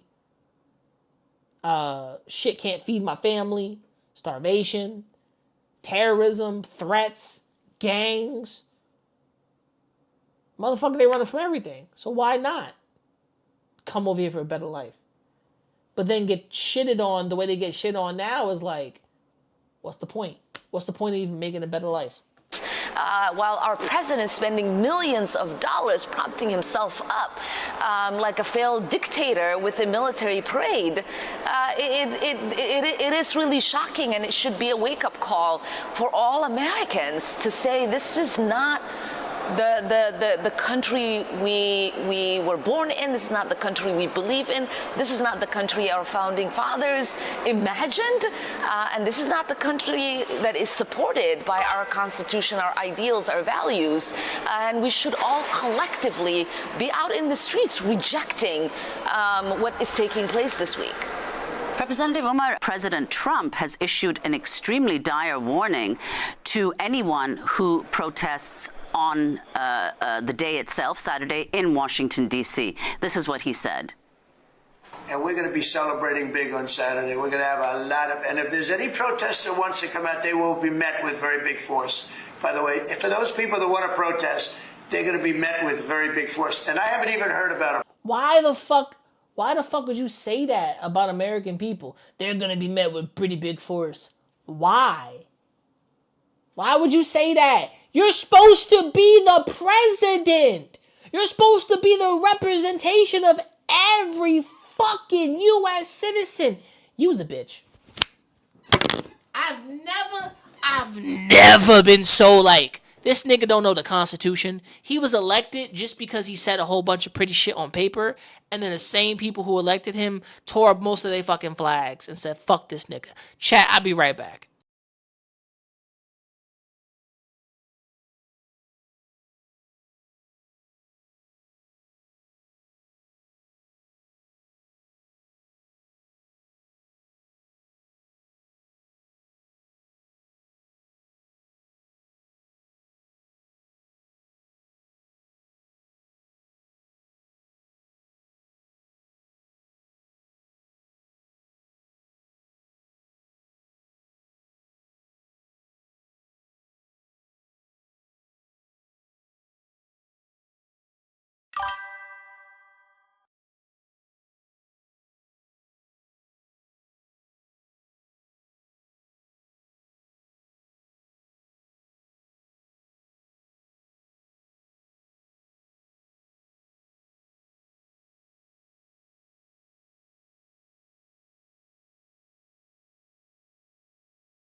Chat. Yo. All right. My bad.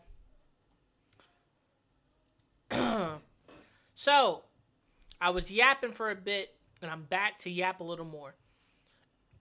My problem with the president of the United States is the fact that people have the right to protest. People have the right to express themselves because fucking protesting is your freedom of speech. Attacking protesters goes against freedom of speech. And the fact that people don't ever realize that hurts me so much. It boggles my mind. It boggles my mind. And people don't understand that protesting is a form of freedom of speech, and it goes on top of freedom of speech. If you believe in the freedom of speech, bitch, you believe in motherfucking protesting. Shout outs to whoever else is in the chat on Twitch. Shout outs to you. Appreciate the watch. Thank you. You're my third viewer. Twitch's qualifications is you got to keep 3 viewers watching. If you leave, damn, bro, you going to hurt my fucking feelings. But I appreciate you for showing up. How loud is this? Hurts me so much. It boggles my mind. Am I speaking into this right? I fucking don't know. Let's play this damn video. Protest. But, you know, this is people that hate our country, but they will be met. Well, how is protesting people that hate the country? That boggles my mind too, dog. I don't think people hate the country. They hate what the country is representing because it doesn't represent the whole of the environment, right? And some people didn't vote for Trump, blah, blah, blah. I don't care, right? But all I'm saying is a motherfucker just wants to live the life that makes you free and fucking beautiful in America. Ain't nothing wrong with that, nigga. Niggas mad just pussy. With very heavy force.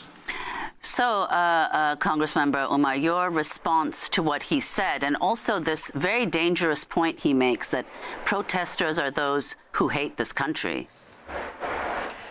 Yeah, I mean, I think the person who is in the process of destroying our country should look in the mirror, and that's Trump, and notice that he is the one that... Basically, the pot calling the kettle black. That has hatred for the values that we have here in America and everything that we have built.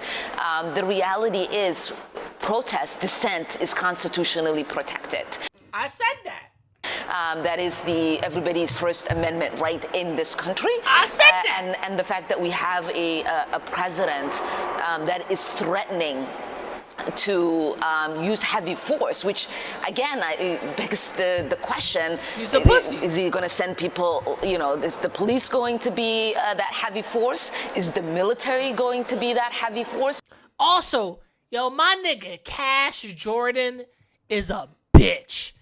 I used to watch Cash Jordan for like what was affordable to live in New York City. This nigga pivoted so fast to telling the news. I've never seen a nigga pivot so fast into some shit. And I was like, yo, you a grifter, bro. He doing it for the money. And that's all right. But I never see somebody grift so hard into something that I bet money he don't really believe. Barely. What is a heavy force? And why all of a sudden are Americans not allowed to exercise their First Amendment rights? And again, this should be alarming to Americans to understand that we are headed. That's a little big Latina. You know, you could put her back. You know what I'm saying? She a little, you know what I mean? She got a little, you know what I mean? Could be a teenager. I'm just saying. But like, imagine you just start arresting all the thick goth mommy Latinas. Your day would be ruined. It wouldn't be America without some thick Latinas. Towards a dangerous path, and it will be a dark day if we do not stand up for ourselves, for our Constitution, and for our republic. And Congressman Omar, you've actually been very vocal in another... But also, I do think there is a better way to handle this. That's my... The one problem is that no one ever speaks on in America, that there's another way to handle this descent, this fall into from grace. There's another way to handle all of these immigrants that are in the country. No one talks about that other conversation of how to handle it, other plans to handle it, how to go about it. They just say, oh yeah, round them all up. Like, huh, nigga? Like, how is that really solving a problem? Or are you just putting a Band-Aid over it until the next fucking mass migration of people? Because the United States is built on mass migration. Once again, the Irish. Once again, most Latin Americans who've already come here. The Irish, the Asians, the Jewish people, the motherfucking Koreans, the Chinese that have already that you know how many Chinese people ran away from their own country because it couldn't have a girl and they were China? Come the fuck on, bro. Come on, bro. They ran from their country to America so they could have more than one fucking child. Come on, bro. What are we talking about here? What are we smoking here? The fuck is this? I live in a fucking this putz wants to destroy the US, and every other putz is like, well, I don't like what he's doing, but they can't be here illegally. Well, then you're a fucking bagoon. You're a fucking schmutty bastard. They don't, right? But do you know how many people were here illegally before? Do you know how many illegal motherfucking Irish people came here? From the illegal Irish people that came here that became citizens, from the illegal Jewish people that were escaped from the Holocaust that came here, from the illegal fucking Asian and Korean communities that came here when they were escaping their homes. What are we talking about? History repeats itself. People escape their homelands to go to somewhere better for a reason. There's a reason for something. I'm not smoking the proverbial crack. There's some reason they're escaping and coming to America. Because it's the land of the opportunity, the free, the land to dream, the land that's got rights that should be respected. The way the president's moving is like, oh, well, we don't respect protesting because you should listen to me and suck my dick. No. Another deeply unconstitutional move that the Trump administration has made, namely the picking up and detaining of students who protested the policies of Israel in Gaza. You've said dissent is constitutionally protected, which of course it is, and that what's happening now in the U.S. is effectively a constitutional coup. So if you could talk about specifically what happened to those students and what role you see the courts playing in dissenting and arguing against what the Trump administration is trying to do. Yeah. I've been tickled a little bit by the idea that as an immigrant, I care about the Constitution more than many of my colleagues who seem to think, constitutional protections in this country are only for those who are citizens and have not really read or understood that regardless. I ain't gonna lie, Chad. She pretty cute. Like she pretty cute for a congresswoman. Like, you know what I'm saying? This girl right here, she pretty cute. She got the earrings on. She got the. I'm just saying, Chad. I'm just saying. I'm just saying, Chad. Like, you look at her, she pretty cute, bro. She young too. Like, there need to be a little more young energy in Congress because these niggas is old as dirt. Of what your status is in this country, that you have due process, that you have access to constitutional rights. And what we are seeing is people who, write an op-ed saying the genocide in Gaza should end, people who protest, people who have become... The whole Israel and Gaza situation ended my friendship with somebody. So, in my personal opinion, Israel got hit first. They retaliated. They took it too far. They violated. And then it just became the worst shit in the world. Israel was in the wrong. Straight up. When they got hit on October 7th, they got hit. And then they retaliated in the most devastating way possible. And a lot of people are going to say, well, this didn't just happen on October 7th. I don't give a fuck. People are only talking about what happened on October 7th because it lands to the argument and it's not landing up to the buildup of what happened after or before October 7th. The build up to October 7th, I get it, but people are specifically talking about October 7th. to what happened to Israel and why Israel may have responded in the way they did. And even then, that's not a permanent argument because what happened to Gaza is still fucked.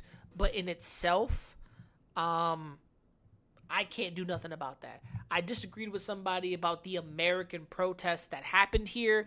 I didn't believe what people were protesting in the American streets was going to change anything in Gaza. I stuck to that belief because I don't think it's going to change anything. No protest over here is going to change what's happening in another country. I thought of it and said that's true technically because it can't change that in another country because that's another fucking country.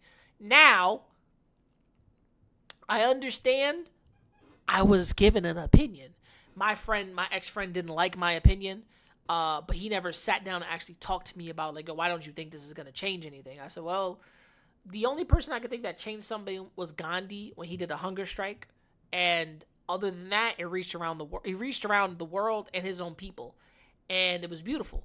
Martin Luther King reached millions. But we don't have those specific one leaders anymore because they usually kill those leaders.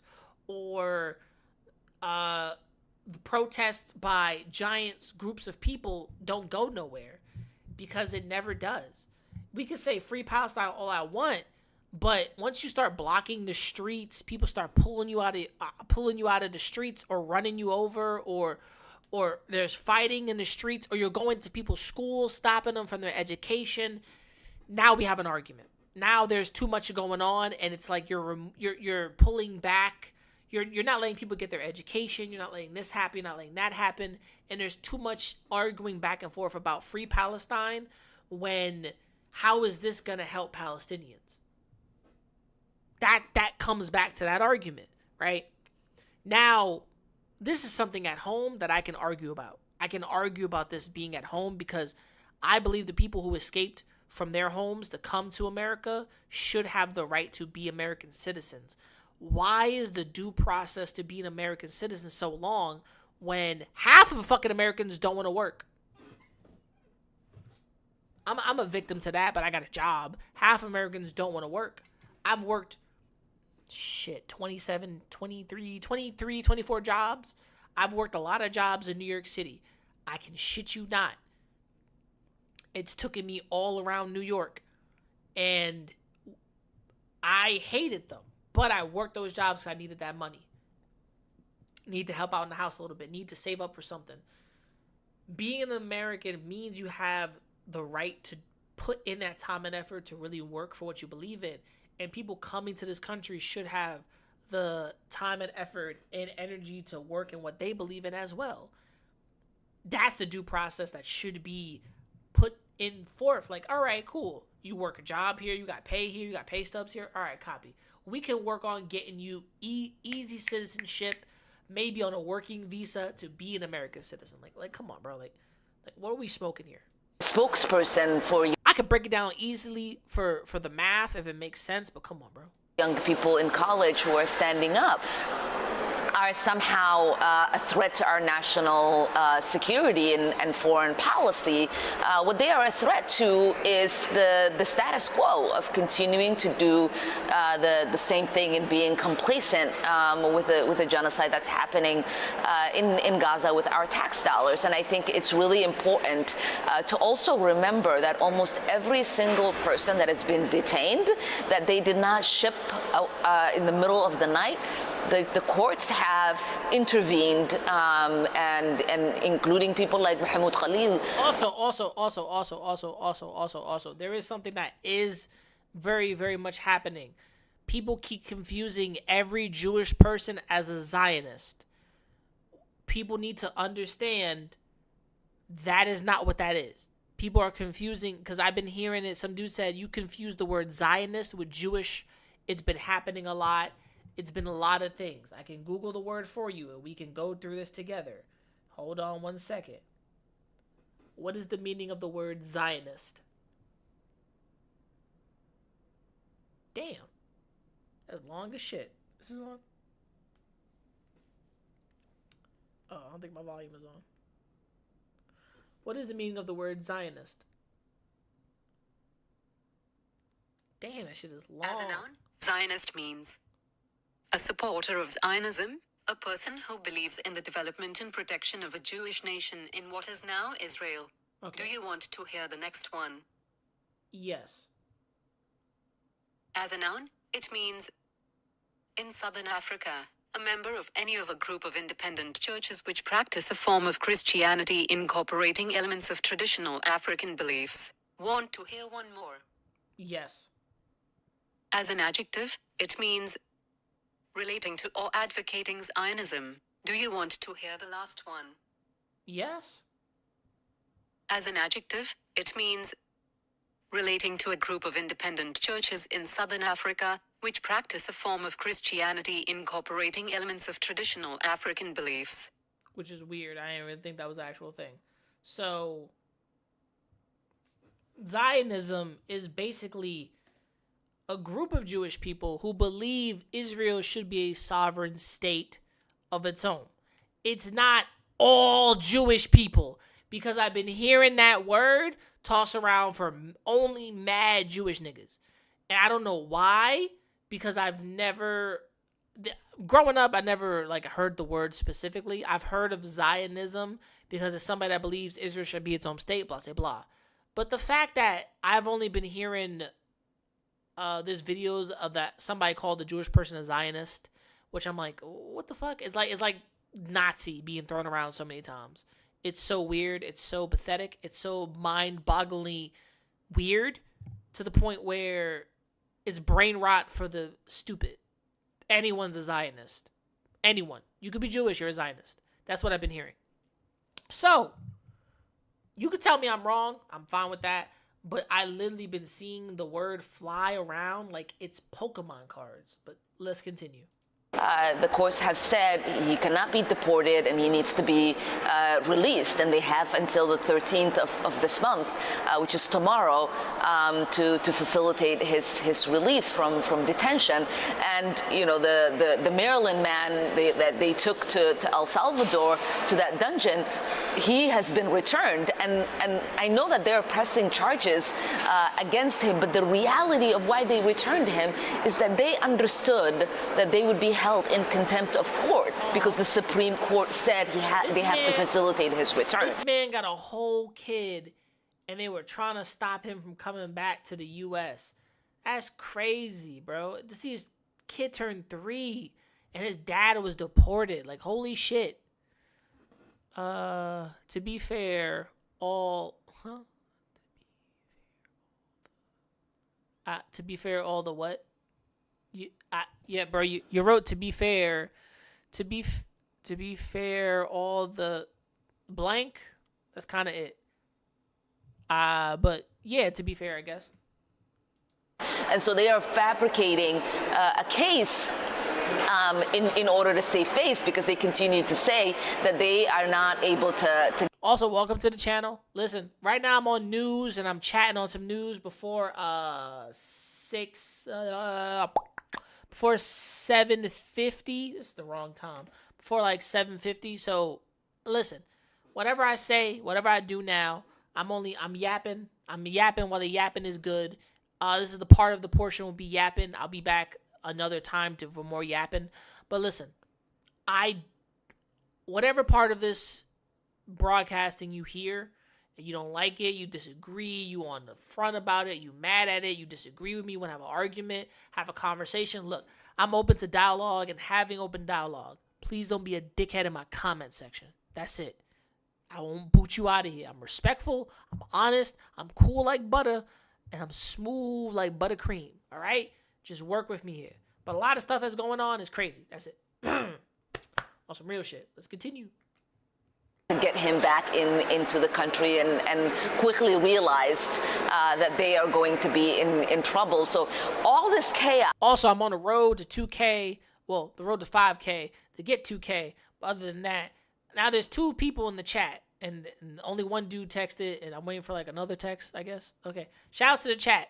It's wasting taxpayer dollar. It is creating chaos. It is jamming up our court systems that have real work in front of them.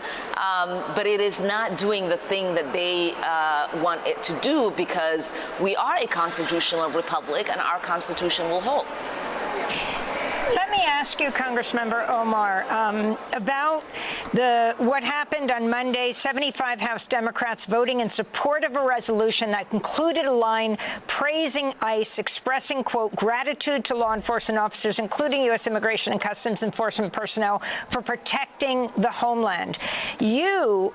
Hold on one second. This is a comment, and I might bring this. Can we pop this out? Pop out the chat. Can we pop the chat out? I think I can pop out chat. All right. So what did you say here, bro? Something got deleted. That was crazy. Okay. That was weird. Oh, there it is.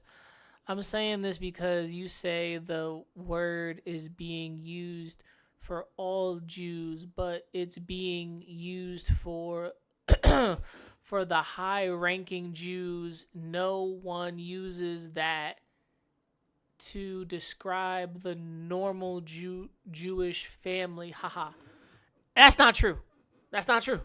That is not true, because they're literally saying Zionist to anyone or any Jewish person who believes in a state of Israel deserves to be its own sovereign state and a state of Israel, right? Everyone is using the word Zionist, and this is a factamundo. I'm not even gonna bleed you dry on this one, right? In America, I don't give a you say high ranking, copy, right? Like how high ranking we talking? Government? Are we talking the government of Israel and not like Jewish niggas in America? Are we talking that? These are two different conversations then. We're talking two different combos. If you're talking government Israeli niggas, then copy. Those are some Zionist motherfuckers, right? Copy.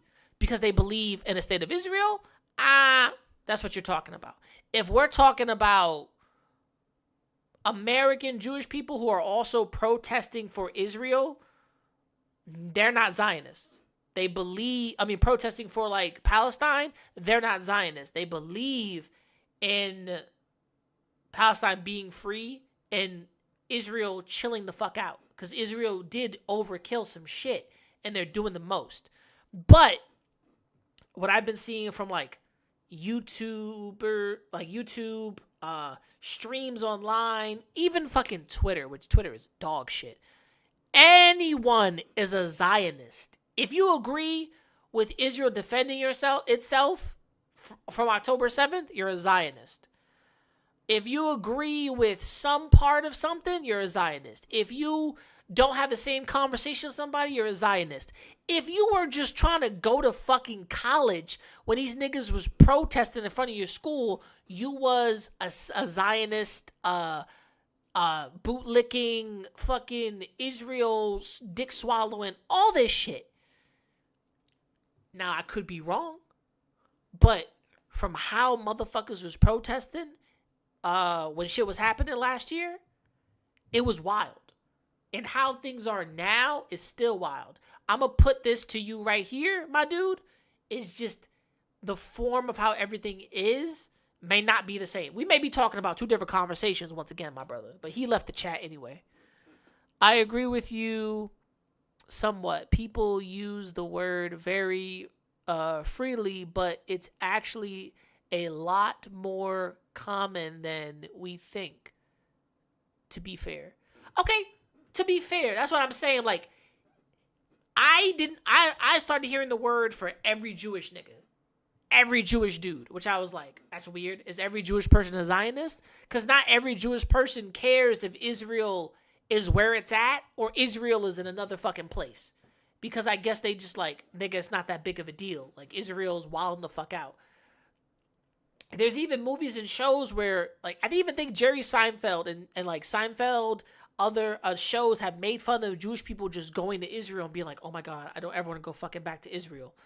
So that's why I asked, is Zionist used for high-ranking government disrespectful Israeli niggas, or is the word Zionist being used for every Jewish person? Because I've heard it sounds like it's being used for every Jewish person or anyone who believes. Not every Jew is, but most are. Okay, so it's some. Some are Zionists, not all. Some believe Israel should be its own state, and some believe Israel is like whatever the fuck. That's fine. But the word, I've been seeing the word overused a lot on the internet, on Twitter. I've been seeing the word it's like a buzzword. It just don't stop. That's what I'm saying. You know what I'm saying? Not to say that you're not wrong, but it's just been happening like that. You know what I'm saying? You know what I'm saying? You catch my drift? Because my drift is drifting. You know what I mean? Yes, I agree. Copy. Let me finish the video. I don't got a lot of time. Let me finish this video. Are trying to pass a law that holds police accountable for violence against protesters. I was wondering if you can talk about the bill that you introduced in May, and also the Trump administration's move to lift the consent decrees holding police accountable, including your own home city of Minneapolis. Yeah, I mean, people who take an oath to serve and protect should be held accountable when they cause harm in our communities. And right now, the only remedy that exists for a lot of people when police brutalize them is to sue the city and get some money while that police officer continues to be on the force. And this. The word Zionist means, because I just did a quick Google search. The word basically means an Israeli or someone who believes in a free state of Israel. What does the word Zionist mean? As a noun, Zionist means a supporter of Zionism, a person who believes in the development and protection of a Jewish nation in what is now Israel. Do you want to hear the next one? So that's for Israel. It also talks about Christianity, South Africans. It goes further than that. So that's what I mean when I talk about Zionist, because I've been seeing the word used more and more, referring to Jewish people as a whole, as like people just been calling any Jewish person a Zionist. You know what I'm saying? That's not the actual definition. What is the actual definition of Zionist? Because there's more definitions of the word. It means a Jew who believes they are above all humans. It's taught within their religion, actually. Well, if that was true, then most Jewish people would agree with that, but they don't. So it can't be taught in their religion if they don't agree with it. You know what I'm saying? Because Zionism is literally somebody who believes in Israel having its own state and being a sovereign nation. But that part of Zionism is also taught as a branching point of Israel being its own nation and having its own place, because it also branched off from not Catholicism, regular practicing of Judaism. Because not every Jewish person has this logic of thinking. That's what I'm saying. That's why I'm like, maybe it's only people who indoctrinated into specific Jewish people. Because I don't think being a Zionist is indoctrinated into every Jewish person. Because most New Yorkers or people around the United States don't agree with the thinking. And most people in, obviously, Israel think of it, or like they believe they should have their own place to live and do whatever the fuck. But not sure, are they Zionists or blah, blah, blah. You know what I'm saying? Once again, my bad. I'm short on time. Let me, yeah, that's what I'm saying. Maybe some people are indoctrinated into the practices. But let me finish this video because I am short on time. Apologies, y'all. Apologies, chat. not face any criminal charges. Just the fact that you wear a uniform and wear a badge does not mean you have a right to harm people who are out doing, participating in protests.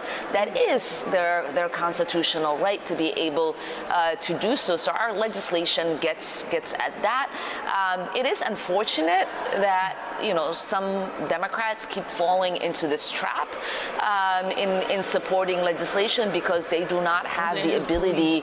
That's the most the police have ever been fucking outside. Jesus, man, these niggas just they I ain't gonna lie, I would hate to be a cop and be like, man, I'm fucking president's ordering me around, nigga. Like, I gotta fucking imagine I'm a cop. I would hate to be a cop and be like, the president wants us to go here. Yeah, I'll catch up with y'all. I'm gonna go the fuck home. Get in my air conditioning. Fuck all this shit. To stand up for what they believe, and that is why we are lacking credibility as a party, because when we say we are for the. Okay, my opinion on the American protest is which protest? The protest against like the No King's Day, like Mexican people staying in America. I believe Mexican people, I keep saying Mexican people, but like. I believe the people who've come to America deserve to be here. It's just the due process is so fucking long, and that's kind of like, how do we make it? How can we as American people get those people to come here who want to work, bust their ass, make money, live a better life because they fucking want it. They want it, and it's weird. So those protests, I do agree with those protests because that's something at home I can at least have a conversation about and really talk about. When it came to an incident I had with a friend, I guess he didn't like my opinion on American protests when it came to like Palestine. You could rewind the video. I already gave my points on that because I didn't agree with some of the protests in America because I feel like it wasn't going to change anything over there. That's just it, because there's just too much. There's so much going on, so much arguing, so much back and forth. I feel like it's not really going to solve anything. But that was my opinion, and those people do have their rights to protest. I felt it to be stupid, and it's not going to change anything. But I did say, from where I stand, the American protests don't change anything, but the American people still have a right to protest it and still have a right to stand up for it, because that is our right at the end of the day. Even though, my opinion is this protest isn't going to change anything. At the end of it, my opinion really don't matter because they're still going to protest. And that's a fact. That's a fact. As one New Yorker to anybody, it's a fact. You know what I mean? I agree with you. I just find it funny that they are protesting and waving their flag, but are protesting to not go there. Kind of ironic if you think about it. Okay, yes, but we already just seen what happened with Greta Thunberg and the niggas who went on the fucking boat and they tried to go to Israel to give some type of aid, but then they stopped, right? They stopped the girl and they stopped them niggas and they say, go back, you're gonna get blown the fuck out the water. And they were like, okay, we're gonna go back before we get blown the fuck out of the water. It's almost impossible unless you were like Mr. Beast making a video to go somewhere and protest something for content. Mr. Beast can get anywhere with content. He could do anything. Say, well, I'm building all these homes in somewhere for content, because I don't know if that's the push or the gain, but yes. And now I could agree it is ironic, but I do believe in like people having the right to protest, because in America we have that right. What is unjust is I do believe Israel fucked up and they destroyed too many people's lives and homes, and what happened on October 7th should have been Israel hitting back once and not Israel hitting back thousands times further than that and causing damage, hitting other people's families, destroying lives. Israel wilded the fuck out. That's a factamundo. We cannot lie about that. We're not going to sit here and say Israel didn't do something fucked up. They did. But how do we as people look at what they did and say, shit, how do we not have this happen again, right? How do we help a country that's been isolated the way it's been isolated, the way it's capped off, you know? Israel's supposed to be giving aid to Palestinians, but they're not. They're violating so many rights and so many laws. It's like the United States don't have fucking big guns. Russia don't got big guns. Israel acting like, oh, they the biggest gun on the block. I said, bitch, do you not see our country? The size Israel's too damn small to have that much big dick energy. Like, come on, my nigga. Come on. But that's for conversation, right? And this is only conversation and not necessarily like my full-on opinion, right? This conversation is a bit of opinion and conversation. Because we can sit here and see it and understand from what it is, but there's so much gray area, so much chopped offness. Like, people don't... Me talking about this is probably not good for my growth as a content creator, because I shouldn't be disrespecting another country, but I don't like the way another country operates because it's not fair. It's not fair. That's it, personally, right? And I don't like the way my own country is operating because, again, it's not fair. Like, do you know how many... I went to high school with mad... Like, I don't know how many illegal Jamaicans was in fucking Harry S. Truman. Nobody could tell me. Do you know how many illegal immigrants were in fucking Harry S. Truman who were like Jamaican? No one could ever tell me on a fucking sheet of paper how many niggas fresh off the boat came to Truman who were illegal or not. Like, niggas don't know. So it's very... You know what I'm saying? Come on. Let's get out of here. Let's continue. My bad. Protection of immigrants, that we are for creating a humane... And most Americans that built this country is immigrants. Most people, if they look back at their background, they come from an immigrant background. Do DNA tests. You got some type of immigrant blood in you. Let's be honest. Let's to be real. Immigration policy that we want to protect our neighbors, and then you have members of the Democratic Party in Congress take that vote that they took. It becomes a little hard for people to believe that we are sincere in the policies that we push for. So I do hope that my colleagues realize that they are causing more harm to also, make sure to the subscribe. credibility of Democrats when they're wishy-washy on some of these policies. Hold on, time out. Sorry, girl. I'm sorry. But it moved. Y'all, it's the first time I see it move. Oh shit. On the road to 3K. Fly. Let's get it. Than they are doing to help the country secure its borders and have an immigration policy that is just. Thanks for watching Democracy Now! I like this. This was a conversation because she really, I'm gonna say sock it to me. She really had some points to reach across the fucking table and slap niggas with. So I like how she did that. Let's see. Any other videos? Okay, donate freestyle. I also do. Whoa, it's over. Last of Us 2. Strangle Cop. Something I can watch in a couple more minutes. Need something quick. In recent news a few days ago, Twitch Hold on, wait. We got some videos, y'all. We got some videos. Empower your students to be more authentic. All right. My family came from... Ireland to New York. Oh, okay, sweet. So you basically a New York native. Welcome, my brother. Welcome, my nigga. Welcome. In recent news a few days ago, Twitch streamer Tectone took shots at Poke, saying that he fell off and that he's a goofy streamer. Then Poke fired back in the following post, and after the back and forth between the two, XQC then reacted and he takes a jab at Tectone for hitting out on streamers in the following clip. I think I'll watch it, but I'm not gonna. Dude, Poke's downfall, Poke's fall off. It is insane how someone who is such a funny, goofy guy can harbor so many mental illnesses and schizo out on so many streamers nonstop. It is actually so bad, guys. And we know it's all just. But why is he attacking everybody? I don't get it. I don't think that's true at all. I don't.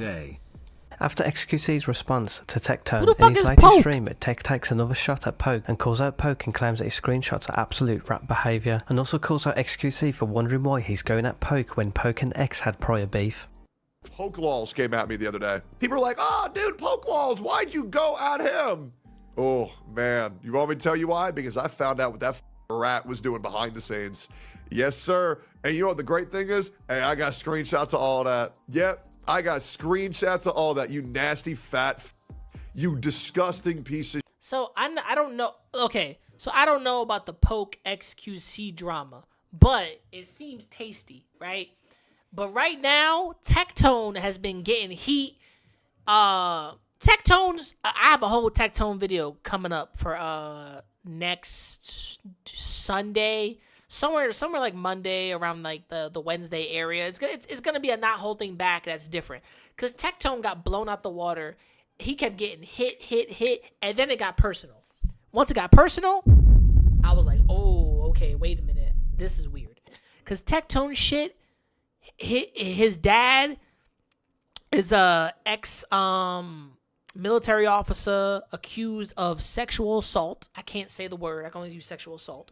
And I heard it takes the military a lot to find somebody and take them. And this dude was crying on stream. Like, his dad's drama got leaked up. Assam Piker called Tectone a sexual predator, which is crazy. And now Tectone is getting hit with some more crazy shit. And now, look, I'm going to be real. Tectone and Just the Minx just had it out. Like, let's be real and let's just be honest. I'm going to take a shot real quick. This nigga Tectone needs to just chill out, shut up for 5 minutes, and play some games before cooling down. And he needs to he needs to do some workout videos, get in the gym for a little bit, chill for a minute. This come from someone named Fat Man. I jiggle, but I got muscle. It's wild. This goes years back. Oh my God. So XQC and this dude go years. So XQC and Poke have a drama that goes years back. Oh my God. Because XQC was like, nah, he should chill off a Poke. I don't know why he going at him. I wonder why, X. I wonder why. Yep, I got all that. Yeah, because people talk. Yes, sir. People talk. Yeah, people do talk. Yes, they do. Pissed me the off. Absolute rat. You know what? I could go into it right now. But let me just tell you, Poke, I saw all the DMs. You disgusting piece of shit. Yep, I saw all of that. So you're wondering why I don't like you anymore? You wonder why I don't fuck with you? Because one, because you're schizo as you snaked everybody. Oh, they used to live together. I believe so. Shit, XQC was paying for this is before XQC had maids cleaning up his fucking room because he can't even do a push-up, a sit-up. You have snaked so many people. Poke actually backstabbed XQC. Ooh, so Poke's been disgraced in the live streaming community, I'm guessing. Because if you backstab XQC, that means you've been like excommunicado from the whole fucking live streaming situations. People in this space, it's ridiculous. Thinking these motherfuckers gonna keep that confidential? Yeah, right. Talking match, I'm not gonna get into it. You know what you did. But go ahead, say that you didn't do anything. Say that you didn't do anything. It'll make when I expose your ass look even worse, you fat. Jesus, what? I wouldn't be calling somebody a fat fuck eating Taco Bell. I wouldn't be calling somebody else a fat fuck eating Taco Bell, my nigga. I wouldn't be doing that. That's crazy. These people are losers, bro. The Austin scene gets worse every day. XQC was right about Poke Loss. Yeah, XQC was right about Poke. And then he just changed his mind. He legit changed. I don't know why Tectone's calling Poke a snake. Because he is. Basically, he's like, he's saying, why you call him a snake? Because he ain't got shit to do with you. He ain't your business. Mind yours. That's why. I've learned in life, bitch, if you mind your business, you mind your business. You live your life. You could talk your shit, but as long as you minding yours, that's it. He's getting his protein. Not the good type of protein. Not from that shit. You know what I'm saying? Shit, I make a better Taco Bell at home. He snaked you, motherfucker. Did you forget? Do you have multiple personality disorder? Did you forget, brother? XQC is RT. A bunch of people knife him from the back and he still call them friends. Just look at what Hassan says about him and lies about him almost every time he talks about XQC to farm hate, and yet the retarded thinks is just banter. I think XQC doesn't. I believe XQC doesn't want to go hard in the paint, because if he does, he's gonna eliminate even his most crazy collabs, and he's going to eliminate opportunities if he goes super hard in the paint. Because if he does go hard in the paint, I believe he's just going to blow niggas out the water. Straight facts. And he just keeps it as like, oh, it's internet banter. And he doesn't care. Until the person says to his face, they don't like him, they hate him, he's a shit person, and they physically assault him. But to him, words probably don't mean nothing unless you mean it like actual coming up to his face. I love XQC, but he's always plays the middle ground. It's annoying. I'm like, he probably plays the middle ground for his sanity because he thinks and believes 100%. Oh, this is just internet banter. It's not serious. Because if you was serious, you know where I'm at. You got my phone number. You could call me, bitch. That's when it's serious. You don't, when he's like, if you on the internet, you doing all this, but you haven't called me, text me, you got my number, you know me, type shit. That's when he's like, this ain't serious. This is games. I believe it too. If a nigga got my personal, you can hit me up. You can talk to me. And instead of doing all this online, because I just know you pussy. Because that's what he's thinking. He's like, oh, they got my personals. They can suck my dick. It's obvious from everything Poke said in the past. There must be more behind the scene. Not surprised that Asmongold said the same thing before. I've had conversations. People said, why don't you like Poke? I said, I've told them this, and you tell them. They can tell you the truth. I have said, I want to like Poke, but I want to see him, I want to give him 2 years where he does not do a single thing that rats out one of his friends so he can make himself look better. And you have not even gotten close. Dang. Poke is like those mentally ill e-girls who's terminally addicted to drama and attention, so they'd keep digging a bigger hole for themselves, except he's fat and ugly. Didn't this guy cry salty tears at the... Listen, that's what I believe, right? Because I don't know XQC, but you got to think about it. A lot of content creators who know each other, you got a nigga's contact. You got a person's phone number. You could just hit him up. Unless they said something to you and they're not confrontational. They're non-confrontational. And they don't want to bring conflict. I'm from the hood. I'm from a place where if you talk in the ruckus, I'm going to bring it to your door. Like, not your actual front door. You might get shot or killed. I'm going to bring it to you in the street if I don't like you. You know where I'm at. You see where I be. If you got a nigga's line, if you got someone's actual info, and you been knew them, you live with them, all that stuff, you know what I mean? If XQC treats them like it's whatever, then he don't really care. That's it. He probably just don't care. So for him, it's like, I don't give a fuck about this motherfucker. Fuck this nigga. I don't give a fuck about you. You know what I'm saying? But I ain't got no ill will against you. All of this is yap. You could call me up any fucking day and I'd be like, yeah, what's up? Because he ain't got beef against them. Unless, like I said, he's really, really on timing. He just wants to fuck niggas' lives up. Because if he's just making content, he's sitting on the back burner making his shit. And people are going to be doing this. But we damn well know somebody's got his number. You know how many people got Aiden Ross's number and they probably hitting up Aiden Ross, hitting up this person, hitting up that person, and they know it's all for content? Do you know how many people got Sneako's contacts or old contacts, but they don't want to hit him up? People don't gotta like people in this field, but they damn sure don't have to do this online. Yap all sessions. You know what I mean? I could be wrong, and that's fine. Thought of Tectone joining OnlyFans in their WoW hardcore. Then he half-assed died on the first raid by not popping the correct item. So not only he robbed me from watching Tectone play HC WoW, he's a... Yeah, in the XQC and Kai's situation, XQC feels that all of Kai's friends aren't genuine. They're bot. Most of the viewers are bots. This is happening, blah, blah, blah. I solved that up with a simple convo and one of my not holding backs. One of my not holding backs is a series I do where I don't hold back on my language because I say, oh, this is just for the content type shit. That's usually my favorite series to do. But 9 times out of 10, XQC feels that they're botting, the Clover Boys are botting, and I'm like, I don't think that's true. But I think X just doesn't like the fact that other people are succeeding where he was struggling in the beginning like everybody else. Like me, myself, and I. Like, I'm not a big content creator, but the struggle is there in front of you. Full on and display, right? Like, I'm growing on followers, but it doesn't mean the content doesn't mean I'm gonna be held back by that. And beefing with niggas on the internet, you know, you could just DM real quick and squash it, or if you really don't like them, you're gonna talk your shit. You got nothing to prove. You got nothing to apologize for. You got nothing to, you know what I'm saying? If you really don't like them. But I've learned as an adult who's 32, if I don't like you, I don't fuck with you. Like, I don't fuck with you. That's it. I don't fuck with you. A little B and bad at the game too.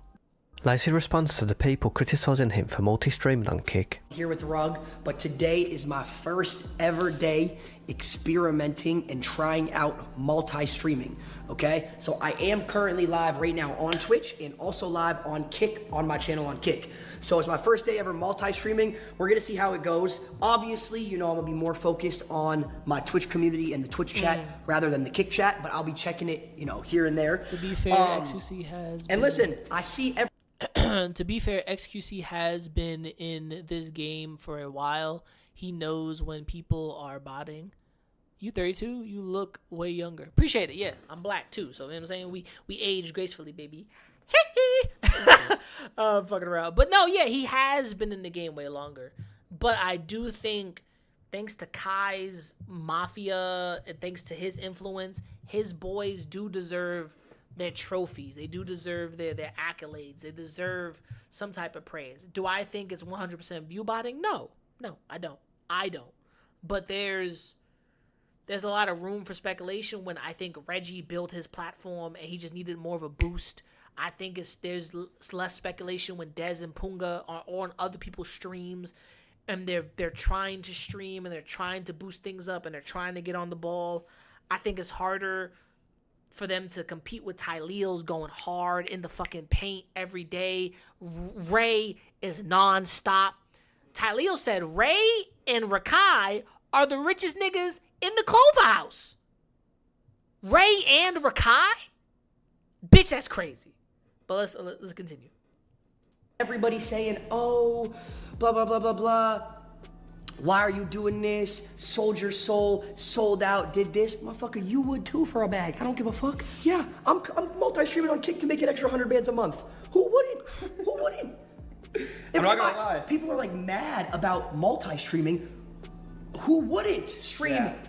My problem is if Kick isn't a platform that is 100% going to generate a positive audience, it don't matter the multi-streaming. It matters where the audience comes and follows you. My one problem with all of this is if the audience isn't genuinely caring about the content or the audience don't follow you, that's how it goes. I believe 100% for YouTube creators, unless you Kai Cenat, the AMP niggas, nobody follows you to other platforms. That's a fact. It's a factamundo. It's been a factamundo. You can't tell me it's not. If you like a creator enough, are you gonna follow them to another platform? No. If you do, cool. If you don't, you say that. That's why multi-streaming exists, because people knew creators were not being followed by their fans, by the people who supported them. Because I don't got fans. I barely got supporters. The only people who support me are my friends and family, and I do appreciate that support the most because sometimes I need that, you know what I'm saying? But when I do start making actual supporters, I got one nigga who donated. Shout outs to KMR. He's fucking from Malaysia. He's a fucking awesome dude. So I think it's really about supporting. Like, are they supporters or do they just want to rip you a new asshole? The same thing they're doing already on a second platform to make an extra 100K a month. Might as well. Right? Yeah. I feel like yeah, I'll admit it, I'm doing it for the bag. Fuck, yeah, I am. Chat, I have a Kick and too. you would too. But that seems disingenuous. That means you're not doing it just because you want to stream. You're doing it because you just want the money. And that's okay to say, but what you want is just the money. You don't want to stream for the cause of streaming. You just want a bag.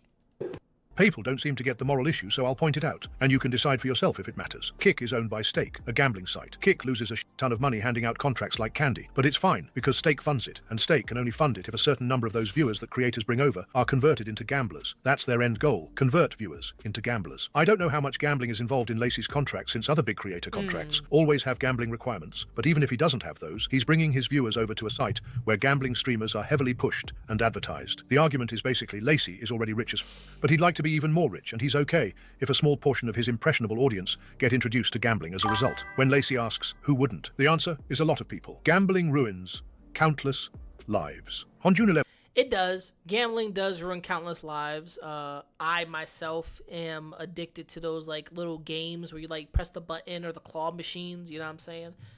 You know, I've got those plushies back there, right there. I got about 7 million of them. You know, it's a terrible addiction. So I'm playing.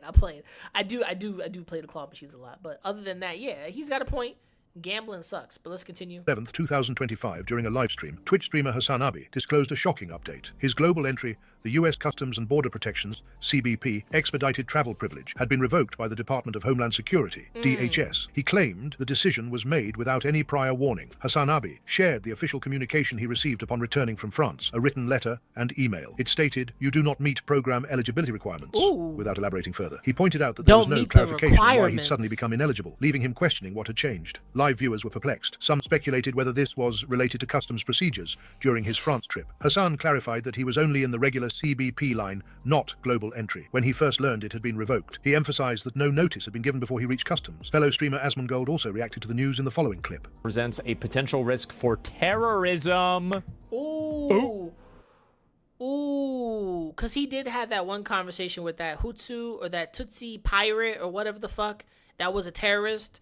So I think now people have spread his name across the incident enough with the when that conversation happened. Hey, listen. I can't argue that. I can't even try. I could try to argue many things that are stupid. But the moment that he was like, he said some crazy shit, people are like, ugh, bro. Criminality, violating customs, agriculture, and/or immigration laws, or is otherwise not a low-risk traveler. The risk determination will be based on part of the applicant's ability to demonstrate past compliance with laws, regulations, and policies. I mean, Hassan was literally in the middle of the highway the other day, right? I mean, that's not, as far as I know, standing in the middle of the highway isn't legal. And reasons why an applicant may not qualify for participation. So, let me see, what are the reasons why you can... Asmongold and Hassan be butting heads so fucking much, they should just get married already, you fucking losers. Like, just get it over with and shake hands and just say that you're doing it for content. Like, come on, bro. Get kicked off of this. And there's no other information. Cannot always describe the exact reason why you got denied. Okay, so what are the reasons? Applicant provides false or incomplete information on the application. Okay, so there was false and incomplete information. Copy. The applicant has been arrested for, convicted of any criminal offense, or denied firearms. The applicant has been found in violation of any customs, immigration, and agriculture regulations. The applicant is subject of an investigation of a federal, state, or local law. Just a reminder that this happened before he got back from France. He claimed he still had it and was waiting in the global entry line. So if he was waiting in line for something he didn't have, that explains why they held him up for questioning. Just add some extra context. Global entry isn't a right. It's like an amusement park fast pass, but for airport security. No one took away his rights.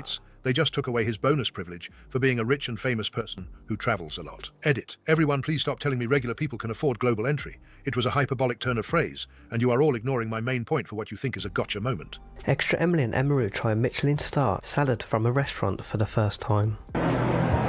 So healthy.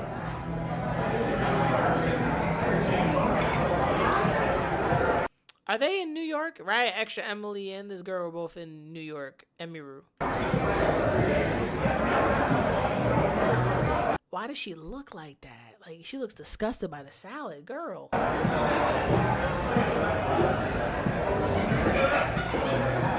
can have it all. I don't want another bite of that.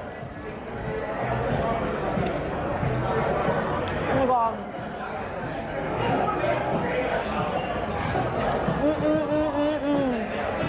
No.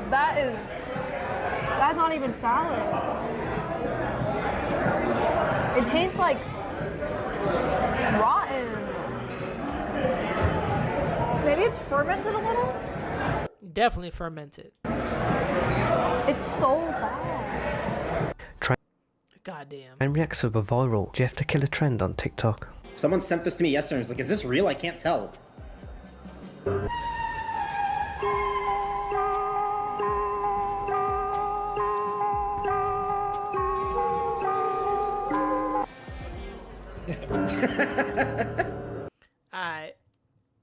All right, chat. I appreciate it. We're gonna get to our goal of 2K. I'm out. I am tired. I've been doing this for a little bit. It is 8 o'clock. Have a good one. Thank you. Shout out to new subscribers. Please make sure you go subscribe. Try and hit that 2K mark. Thank you so much for showing up. Appreciate you. Thank you, Blackheart in the chat on Twitch. Thank you, Twitch. Thank you, YouTube. Shout out to YouTube audience. Shout outs to, let me make sure I say your name right before I butcher it.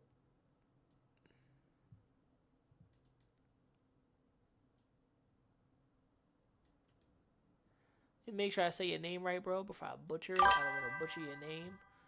Let me translate this. マイケル English. マイケル No. Is it Michael? Miracle? What the fuck? I hope I said it right. マイケル Mikeru. Thank you, Mikeru. Mikeru. Appreciate you. Thank you for being in the chat. Shouts to the chat. Shouts to 33 people just like my age. 32 people just like my age. I appreciate that. Shouts to you guys. Have a good one. Happy Friday. Thank you for joining the content. It got a little political at the end just because we just yapping. It's a yap fest. It's a yap session. So why not? Shouts Twitch. Hopefully this did pretty well on Twitch. Probably not. But thank you for joining. Thank you for being here and continue. Next time we'll be playing some game. We'll be yapping less and playing some games. So thank you for joining. Make sure to like, subscribe. Make sure to follow on Twitch. We're trying to reach 100 followers on Twitch, and we're trying to reach 2K and the road to 5K on YouTube. So I got goals. It's time to kick some ass and have some fun. Thank you. Peace, and have a fucking good, incredible Friday and a beautiful week. We out.